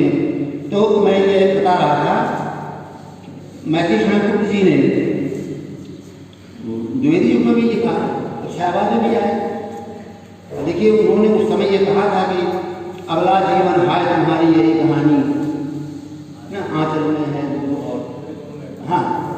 तो उन्होंने कहा कि स्थिति उस समय की यही थी कि हमारी जो नारियां हैं उनमें आंचल में दूध करुणा भी है, उनके अंदर करुणा है, और एक आंखों में पानी अश्रु भी भरा रहता है, ममता भी है आंचल में, और आंखों में करुणा भी है। उसकी दशा भी अच्छी नहीं है इस समय। एक बात उन्होंने कही, अभी चर्चा चली थी कि नारी तुम केवल श्रद्धा हो, विश्वास रजत नगपद कर पीयूष सी बहा करो जीवन के सुंदर सत्य। लज्जा का कथन है ये श्रद्धा के प्रति कि तो उन्होंने कहा कि नारी तुम केवल श्रद्धा। इसका प्रसाद जी ने इसको बहुत सोच करके इस बात को रखा है। प्रसाद बहुत बड़े अध्येता थे, पूरा वैदिक साहित्य उनका पढ़ा हुआ है, शतपथ ब्राह्मण, गोपद ब्राह्मण और पूरा साहित्य। मैं समझ रहा हूँ कि ये तुलसी का इसमें एक प्रभाव आया है। तुलसी ने मानस में लिखा है कि भवानी शंकरो वंदे श्रद्धा विश्वास रूपिणी याभ्याम बिना न पश्यन्ति सिद्धा स्वांतस्तुष। उन्होंने कहा कि उसको उन्होंने छायावादी शैली में कहा, नारी केवल श्रद्धा हो। देखिए, श्रद्धा के साथ विश्वास आना अनिवार्य है, क्योंकि श्रद्धा पार्वती है। तुलसीदास कह चुके हैं, भवानी शंकर वंदे श्रद्धा विश्वास रूपिणी। भवानी श्रद्धा है और विश्वास शंकर है, इसलिए उनको दोनों चीज़ें यहाँ लानी पड़ी प्रसाद जी को कि नारी तुम केवल श्रद्धा हो, विश्वास रजत नग पग तल पीयूष सी बहा करो जीवन के सुंदर समतल में। तो ये श्रद्धा और विश्वास जब तक दोनों रहेंगे, केवल हम नारी शक्ति की ही बात करें या केवल पुरुष शक्ति की ही बात करें तो विकास संभव नहीं है, मानवता का विकास नहीं होगा। मानवता विजयी कैसे होगी? जब स्त्री पुरुष दोनों का समन्वय हो। प्रसाद इसी पर जोर दे रहे हैं, श्रद्धा और मन, नारी शक्ति है, श्रद्धा है, वो उसको पुरुष को जो अब इस समय मूर्छित हो गया है या नहीं समझ पा रहा है, या उसमें विलासिता की भावना आती है, या वो अपने वैभव को लुटता हुआ देख करके तो उसको चैतन्य करने का कार्य नारी करती है। उसको उन्होंने श्रद्धा को, एक श्रद्धा भावना होगी हमारी, तभी हम आगे बढ़ सकते हैं। अगर हमारी श्रद्धा नहीं है, हमारा विश्वास नहीं है, तो हम अपने लक्ष्य को नहीं पा सकते। अपने लक्ष्य को पाने के लिए, मानवता को विजयी बनाने के लिए हमें श्रद्धा और विश्वास दोनों को धारण करना पड़ेगा। अटूट श्रद्धा, अटूट विश्वास को लेना पड़ेगा। इस तरह से जो बात आई है, फिर मैं छायावादी काव्य में थोड़ी सी बात करेगा, समय कम है इनमें, अभी चर्चा आ भी गई है बहुत। नारी के जो विभिन्न रूप हैं वो इसमें कवियों के पूरे साहित्य में व्यक्त हुए हैं। प्रेयसी रूप पहले उभरा।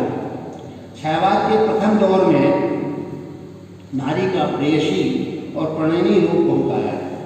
प्रसाद पंथ के प्रसाद में तो नहीं सुना है, लेकिन पंथ में बहुत आया है। लेकिन फिर भी उनका जो सौंदर्य है, नारी सौंदर्य है छायावादी कवियों का, वो मानस नहीं है, ऐन्द्रिय नहीं है, वो अतीन्द्रिय है। वो तो कहते कहते वो देवी शब्द का संबोधन करके उसको बचा ले जाते हैं। अभी रजनी गुप्त जी कहते हैं कि भाई नारी को देवी क्यों बनाया जाए? तो ये बात उन्होंने कही। बात है क्यों ये है कि मानव मानव ही रहे। लेकिन देखिए हमारे यहाँ संस्कृति का ये है कि मानव यथा स्थिति नहीं रह सकता, या तो ऊपर उठेगा या तो नीचे गिरेगा। ऊपर उठेगा तो देवत्व की ओर जाएगा, हमारी कल्पना है कि ऊपर देव है, और नीचे गिरेगा तो राक्षसत्व की ओर जाएगा। ये दोनों दैवी और आखिरी प्रवृत्तियों का वर्णन है। तो आदमी अपने से ऊपर उठना चाहता है, तो वो आज हमारे यहाँ देव की कल्पना है या दैवी कल्पना है, तो दैवी कल्पना की ओर जाएगा। तो इसलिए वो बार बार देवी देवी देवी का उपयोग करते हैं, इनको देवी का करना चाहिए। और अधःपतन होगा तो राक्षस रूप हो जाएगा, आसुरी की ओर प्रवृत्ति आ जाएगी ना। दोनों प्रवृत्तियों का संघर्ष तो है कामायनी में, दोनों संघर्ष करते हैं, और उसमें श्रद्धा को विजयी होना है, हो जाती है। एड़ा नहीं होती है, एड़ा बुद्धि है, एड़ा का स्थान ऊपर है, मस्तिष्क में है। बिक्री हल्के जो तर्क जा उसमें तर्क है, हृदय नहीं है। श्रद्धा में हृदय है, तो हृदय की भी आवश्यकता पड़ती है। तर्क बहुत समय तक काम नहीं करता, आदमी दुखी कर देता है। बुद्धि आदमी को विचलित करती है, दुख प्रदान करती है। शांति उसको श्रद्धा से मिलती है, हृदय से मिलती है। इसलिए उन्होंने दोनों का समन्वय किया है। तो सभी छायावादी कवियों में जो नारी स्वर है वो नारी को मुक्त करने का भी भाव है, लेकिन उसका पुरुष से कोई संघर्ष नहीं। पुरुष को पुरुष बनाने का कार्य इसमें है। जैसे श्रद्धा ने मन को सचेत किया और उनको सही मार्ग पर ला करके एक सच्चा गृहस्थ बनाने में की जो भूमिका रही है, तो इस छायावादी इस पर और विस्तार से चर्चा अलग अलग गद्य साहित्य में, कथा साहित्य में, नाट्य साहित्य में, जैसे ध्रुव स्वामी में उन्होंने सबसे बड़ी समस्या उठाई है विवाह मोक्ष की, जिसको आप तलाक कहते हैं। सबसे बड़ी समस्या उन्होंने अनमेल विवाह, अयोग्य पति के साथ यदि विवाह हो जाए तो क्या करना चाहिए, इसके लिए बराबर ध्रुव स्वामी में संघर्ष किया गया और अंत में विवाह मोक्ष ही उसका एक उपाय बन गया। उस समय एक साथ ने समस्या उठाई थी कि इस तरह के विवाह होते थे, नारी के साथ अन्याय होता था। ध्रुव स्वामी इतनी विदुषी शौर्य संपन्न नारी है और उसका विवाह एक प्रिय और उसके रामगुप्त के साथ हो गया, तो वहाँ के साथ संघर्ष कराते हैं, चंद्रगुप्त का, रामगुप्त का, और उसके बाद उसको मुक्त कराते हैं।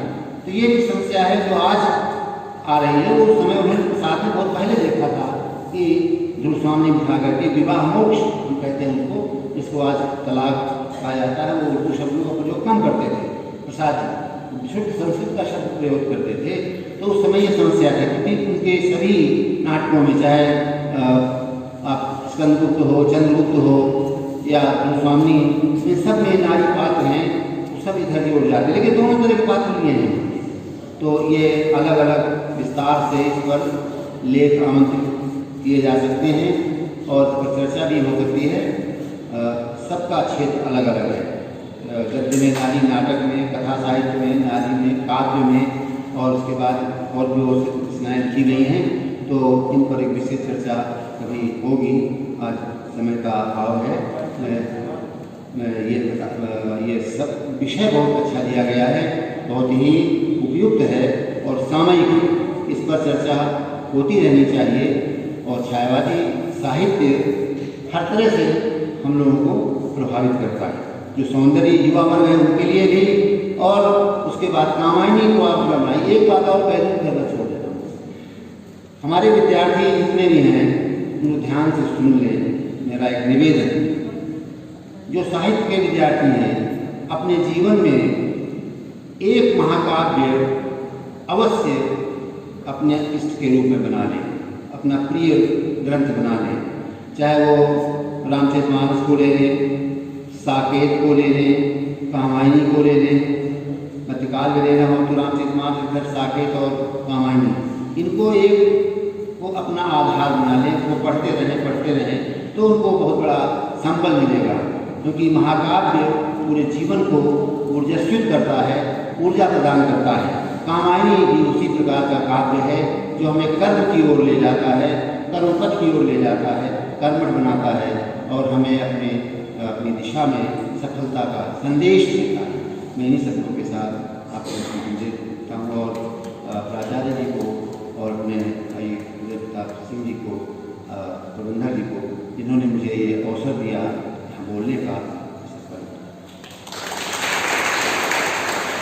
बहुत बहुत धन्यवाद आदरणीय पर उनकी विद्वता को विचारों से आप स्वयं ही उसका अवगाहन कर रहे हैं।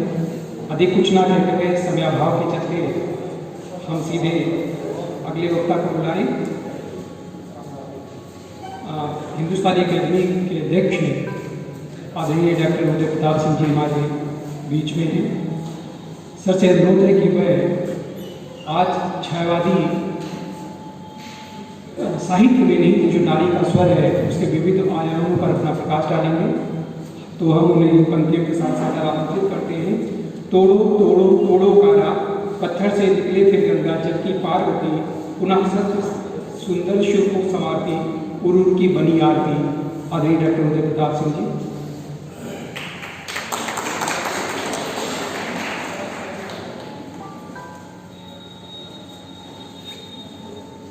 इस सभागार में उपस्थित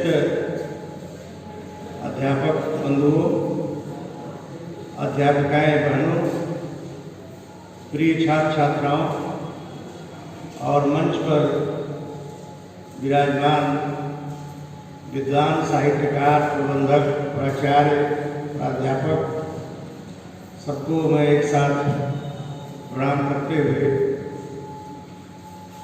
आज की यह जो गोष्ठी हुई है ये थोड़ा आनंद फानंद में हुई है, लेकिन जो विचार इसमें आए हैं वो निश्चित रूप से बहुत ही सार्थक विचार है। क्रमशः क्योंकि मुझे बोलना नहीं है, मैं तो पूरे देश में बुलाने का काम करता हूँ, बोलने का काम नहीं करता। बोलने के लिए बहुत विद्वान है। हम लोग संगठन में काम करते हैं तो कहा जाता है कि योजकस तत्व दुर्लभ, योजक दुर्लभ है और बात कहने वाले, काम करने वाले बहुत समाज में। आज हमारे बीच में डॉक्टर रजनी गुप्त जी ने बहुत ही अच्छा विचार रखा। रजनी, आपका नाम तो एकदम छायावादी है, लेकिन आपका वक्तव्य एकदम दिन वाला है, दिवस वाला है, ऊर्जा वाला है। इसके लिए मैं आपकी सराहना करता हूँ। और मेरे विचार से जो छायावादी काव्य है वो भी इसी प्रकार का है। जब हम देवी माँ सहचर प्राण कहते हैं तो अगर नारी इनकार कर सकती है कि हम आपकी सहचरी नहीं है, लेकिन प्रकृति का जो नियम है, प्रकृति से जिससे हम बंधे हुए हैं, जिससे हमारा समाज चल रहा है, उसको सहचरी तो रहना ही, पुरुष को सहचर रहना है। और दोनों के विश्वास से ही समाज चलना है। जब तक दोनों का विश्वास, नारी को केवल श्रद्धा हो, विश्वास अपने पक्तल में पीयूष स्रोत सी बहा कर अमृत की तरह नारी जीवन में एक प्रवाहित होती है, तो मैं समझता हूँ कि पुरुष का भी जीवन सार्थक होता है, समाज का जीवन भी सार्थक होता है और देश का जीवन भी सार्थक होता है। इसलिए मैं रजनी गुप्त जी का बहुत ही स्वागत करता हूँ, अभिनंदन करता हूँ और ये स्मरण करना चाहता हूँ कि जब निराला जी ये लिखते हैं कि श्याम तन भर बधा यौवन, नत नयन प्रिय कर्म रत मन, गुरु हथौड़ा हाथ करती बार बार कहा, सामने तरुमालिका अट्टालिका प्राकार। तो निराला जी यहाँ, अब आज का नारी विमर्श तो छायावाद में हो नहीं सकता था। आज तो अगर पुरुष ग्रुप है तो नारी को छोड़ने की सलाह हमारे साहित्यकार देते हैं। ऐसे बहुत सी कहानियाँ लिखी जा रही हैं, बहुत से उपन्यास लिखे जा रहे हैं, लेकिन जब हम समाज को लेकर के चलते हैं, साहित्य राजनीति का काम नहीं करता है, साहित्य कोई व्यवस्था का काम नहीं करता है, साहित्य विचार देता है। इसलिए छायावाद के विषय में एक बार नामवर जी से कोई इंटरव्यू लिया, वो तो छायावाद बहुत बड़े आलोचक थे। 50 वर्ष तक उन्होंने हिंदी जगत की आलोचना पर अपना वर्चस्व कायम रखा। उनकी किताब भी छायावाद पर है। वे अपनी छायावाद की पुस्तक में लिखते हैं कि साहित्य समाज का अविकल अनुवाद नहीं होता है। साहित्य समाज का हूबहू अनुवाद नहीं होता है। साहित्य अपने ढंग से चलता है। साहित्य एक सद्भावना का भाव बनाता है समाज। और जब साहित्य को हम कोई फतवा मान लेते हैं या साहित्य को हम किसी विचारधारा का संवाहक मान लेते हैं, उस विचारधारा की जब हम झंडा बरदारी करने लगते हैं, तो मैं समझता हूँ साहित्य अपने उद्देश्य से च्युत हो जाता है। आज के ज़्यादातर उपन्यासकार, कथाकार और कवि तथा उससे ज़्यादा आलोचक साहित्य को इसी रूप में देख रहे हैं। इसलिए छायावाद के बाद का साहित्य कितने विद्यार्थियों को याद है, कितने विद्यार्थी रुचि लेते हैं। इस संदर्भ में मैं इतना ही कहना चाहता हूं कि हमारा जो छायावाद है वह नारी के प्रति सहानुभूति का काव्य है। आप ये जानते हैं कि छायावाद प्रथम विश्व युद्ध के बाद शुरू हुआ और द्वितीय विश्व युद्ध के थोड़ा सा पहले समाप्त हुआ। आप इस ले चल मुझे बुलावा देकर मेरे नाविक धीरे धीरे, इसकी बहुत आलोचना की जाती है छायावाद में। लेकिन क्या व्यक्ति को, मनुष्य को शांति की तलाश नहीं है? क्या युद्धों में कोई समाज रहना चाहता है, बचना चाहता है? प्रथम विश्व युद्ध और द्वितीय विश्व युद्ध दोनों के बीच का कालखंड है छायावाद। और इसमें अगर छायावादी कवि, छायावादी साहित्यकार नारी के प्रति सहानुभूति व्यक्त करता है, क्योंकि युद्ध में सबसे ज्यादा क्षति नारी की होती है।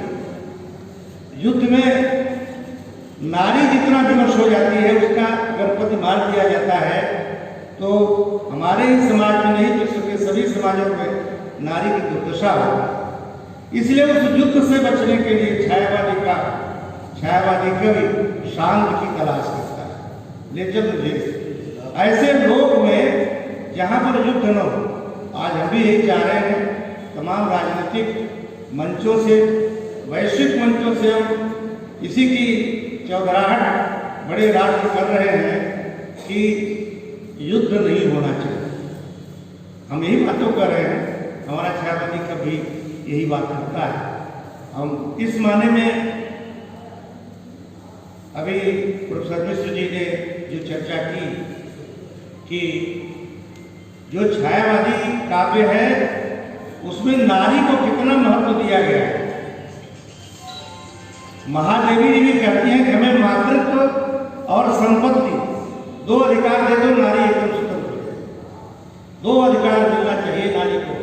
उनके निबंधों में तमाम जगह यह आता है कि मातृत्व का अधिकार और संपत्ति का अधिकार। ये कौन कह रहा है? ये छायावादी कवित्री कह रही है। और छायावादी कवित्री कह रही है कि हमें मातृत्व का अधिकार नारी को दो और संपत्ति का अधिकार, और कुछ नहीं चाहिए, और हमें झंडा बरदारी नहीं चाहिए। मनुष्य से जब हम तालमेल नारी नहीं करेंगे तो समाज का जीवन कैसे चलेगा? हम कितना स्वतंत्र होकर के जिएंगे? या पुरुष का जीवन ही कैसे चलेगा? समाज चलाने के लिए पीयूष स्रोत सी नारी को बहना ही पड़ेगा, और उस पीयूष स्रोत का पान करके पुरुष को नारी की रक्षा करनी ही पड़ेगी। मैं समझता हूँ छायावादी साहित्यकार इसी बात को अपनी पूरी कविता में व्यक्त करता है। वरदे वीणा वादन करते, ये किसकी आराधना? किसी पुरुष की आराधना तो नहीं करते। हम नारी को देवत्व प्रदान करते हैं, और उस देवत्व में हम नारी की आराधना करते हैं, पूजा करते हैं। संभव है कि हमारे वास्तविक जीवन में नारी प्रताड़ित की जाती हो, ये संभव है। ये हर समाज में होता है, कोई हमारे ही समाज में नहीं होता है, ये हर समाज में होता है। और ये नारी और पुरुष का संघर्ष चलता रहता है। लेकिन हमारी सोच क्या है? हमारे साहित्यकार सोचते क्या है? नार्यस्तु जत्र पूज्यन्ते रमन्ते तत्र देवता। ये कल्पना कौन करता है? हमारा समाज, हमारा साहित्यकार ही करता है।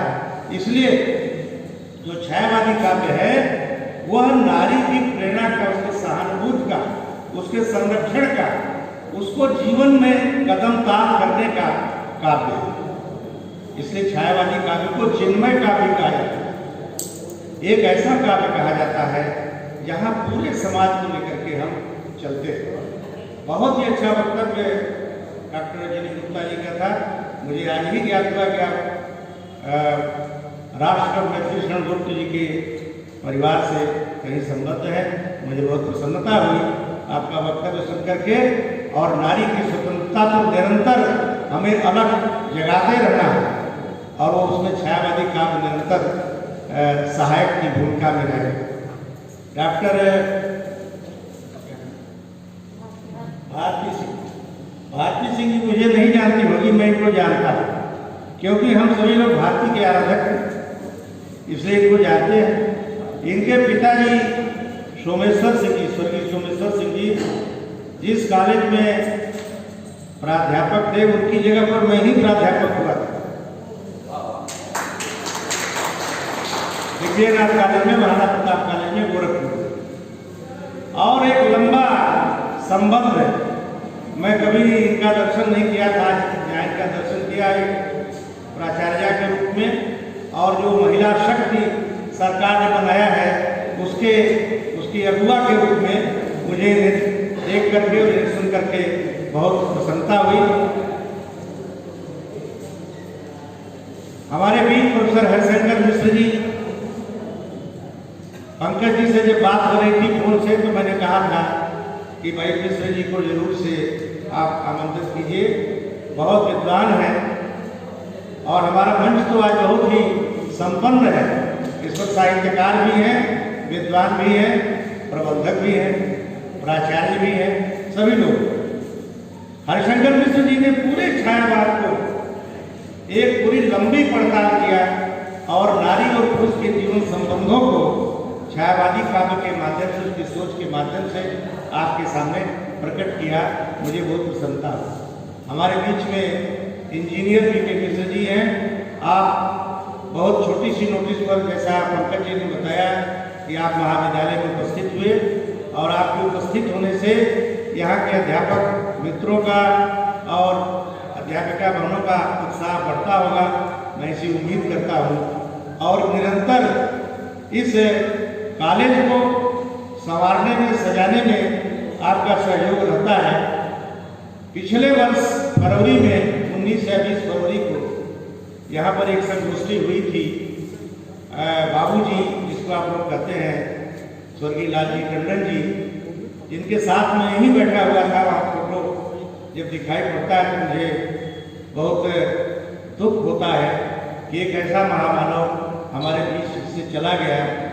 मंच पर ही हमने उनसे कहा था कि कुछ हम लोग ऐसा तालमेल बनाएं कि उत्तर प्रदेश और मध्य प्रदेश का जो साहित्यिक जगत है वो कभी इकट्ठा हो एक जगह और हम लोग थोड़ा विमर्श करें समाज पर। उन्होंने हामी भी भरा था और कहा था ऐसा प्रयास मैं करूँगा कि हम सभी लोग एक मंच पर इकट्ठा, भले दिल्ली में हो, लखनऊ में हो, भोपाल में हो। लेकिन मैं समझता हूँ कि उनकी तबीयत 2-1 महीने 4 महीने बाद खराब रहने लगी हमारे बीच में, अब वो नहीं है। आज की संगोष्ठी का एक बड़ा उद्देश्य ये भी था कि इस गोष्ठी के माध्यम से उनको हम श्रद्धांजलि अर्पित करने यहाँ पर आए।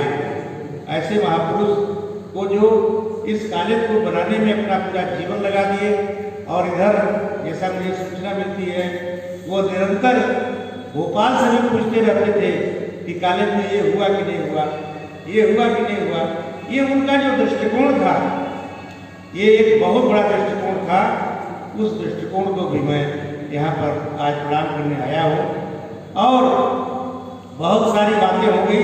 हमारे इसमें तमाम छात्र होंगे जो कम से कम समझेंगे छायावाद क्या है, छायावाद में नारी की चेतना क्या है, छायावाद की काव्य भाषा क्या है।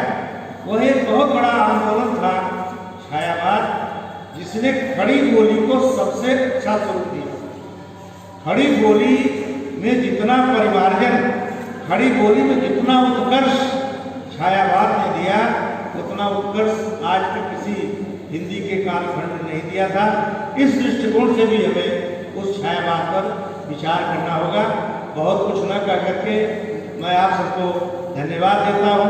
आपके प्रति आग्रह व्यक्त आपसे विदा लेते हुए मैं जाना चाहता हूँ, मुझे एक जगह जल्दी जाना है, लेकिन मैं यह जरूर वादा करता हूँ यदि आप लोग चाहेंगे तो हम लोग मार्च में एक बड़ा आयोजन यहाँ पर 2 दिन का करेंगे और उस आयोजन के माध्यम से आप लोग राजधानी में रहते हैं, राजधानी वाले गैर राजधानी वाले शहरों में नहीं जाते, सोचते हैं कि हमसे बड़ा कौन। लेकिन मैं आप सबको आमंत्रित करता हूँ, आप हिंदुस्तानी अकेडमी प्रयागराज आइए। मैं अगले वर्ष वो शताब्दी वर्ष उसका होने जा रहा है। हम लोग बहुत बड़ा कार्यक्रम 3 दिन का करने जा रहे हैं और प्रदेश के युवा माननीय योगी जी महाराज ने अपने से चल के कहा है कि आयोजन कीजिए, उसमें मैं शिरकत करूँगा। तो इस माध्यम से आप सबको भी बुलाता हूँ। हमारे यहाँ बहुत अच्छी पत्रिका छपती है हिंदुस्तानी। मैं यहाँ प्रबंधक जी बैठे हैं, प्राचार्य, मैं आप सबसे आग्रह करता हूँ कि उसकी सदस्यता आप लोग लीजिए और आपके यहाँ जो अध्यापक हैं, जो रिसर्च स्कॉलर हैं या जो लोग लिखना चाहते हैं उसमें अपना लेख भेजें, उनका लेख उसमें छपेगा। इस तरह हम ये चाहते हैं कि कोई एकेडमी है तो हम देखिए बहुत विश्वविद्यालयों के प्रोफेसरों के चक्कर में नहीं पड़ते। मिश्र जी के चक्कर में तो इसलिए पड़ गए ये रिटायर है और के चक्कर में हम नहीं पढ़ने वाले हैं, क्योंकि वो अपने ढंग से चीज़ों को चलाते हैं और हमें अपने ढंग से चीज़ों को चलाना है।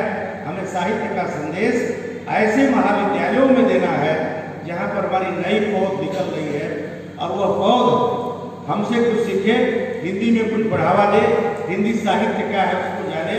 और हम साहित्य पढ़ेंगे तो आज हमारे समाज में जो नारी के प्रति सम्मान का भाव जग रहा है या अति स्वतंत्रता की जो हम वकालत नारी की कर रहे हैं, उसके दुष्परिणाम हमारे समक्ष समाज में हैं।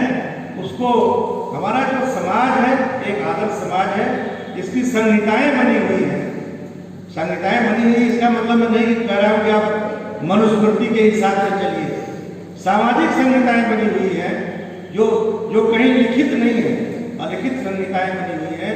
उन अलिखित संहिताओं से यदि हम समाज को सजाएंगे, संवारेंगे तो छायावादी कवियों का जो नारी के प्रति दृष्टिकोण है वो निश्चित रूप से उपयोगी होगा। हमारे बीच में बीके मिश्रा जी इंजीनियर हैं। आप इंजीनियर की कल्पना जानते ही हैं।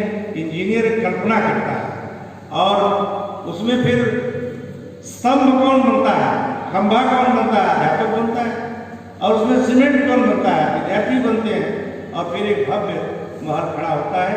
ये संयोग है कि ऐसे व्यक्ति आपके प्रबंधक हैं, संरक्षक हैं और ज़्यादा से ज़्यादा ये सरकार बहुत ही उदार है साहित्य के लिए, समाज को संवारने के लिए।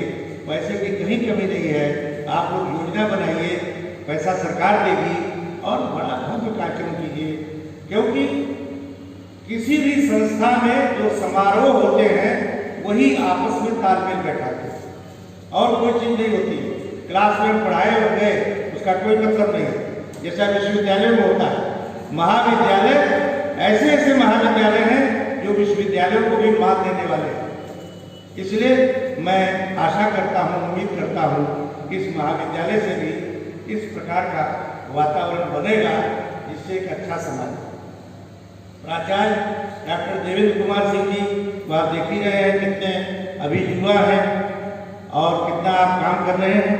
डॉक्टर पंकज सिंह जी और तमाम डॉक्टर पांडे जी हमारे बीच में जो उपस्थित हैं, ये सभी लोग मिलकर के मैं यही चाहता हूँ कि हाँ साहित्य का माहौल। हमसे बहुत लोग ग्रांट मांगते हैं और आज दृष्टिकोण क्या हो गया है, कितना देंगे साहब ये पूछते हैं। हम कहते हैं कि आप गोष्ठी करें कहें कितना देंगे, कितना देंगे, कितना बचेगा, ये उसके चक्कर पड़ जाते हैं। लेकिन हम पंकज सिंह से हमने कहा तो इन्होंने ये सब कोई चर्चा नहीं किया और कहा कि नहीं सर गोष्ठी यहाँ पर होगी और अगली गोष्ठी के लिए भी मैं ऐसा कर रहा हूँ। कितना भी चाहिए आपको, कितना चाहिए, आपका कॉलेज है, कुछ आप स्वागत कर दीजिए और सब हम कर देंगे। लेकिन आप पैसा बचाने का हमारा दृष्टिकोण बदलता जा रहा है। के माध्यम से समाज को हम संवारते हैं।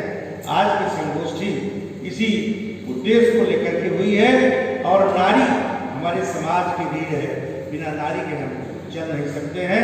इसलिए आज इस गोष्ठी की सार्थकता पर मैं आप सबको धन्यवाद देते हुए अपनी बात समाप्त करता हूँ और भविष्य में आशा करता हूँ, उम्मीद करता हूँ कि जो भी विषय आप रखेंगे, राष्ट्रीय अंतर्राष्ट्रीय गोष्ठी जो भी करेंगे, उसमें एकेडमी सहर्ष तैयार रहेगी। धन्यवाद। बहुत बहुत धन्यवाद सर।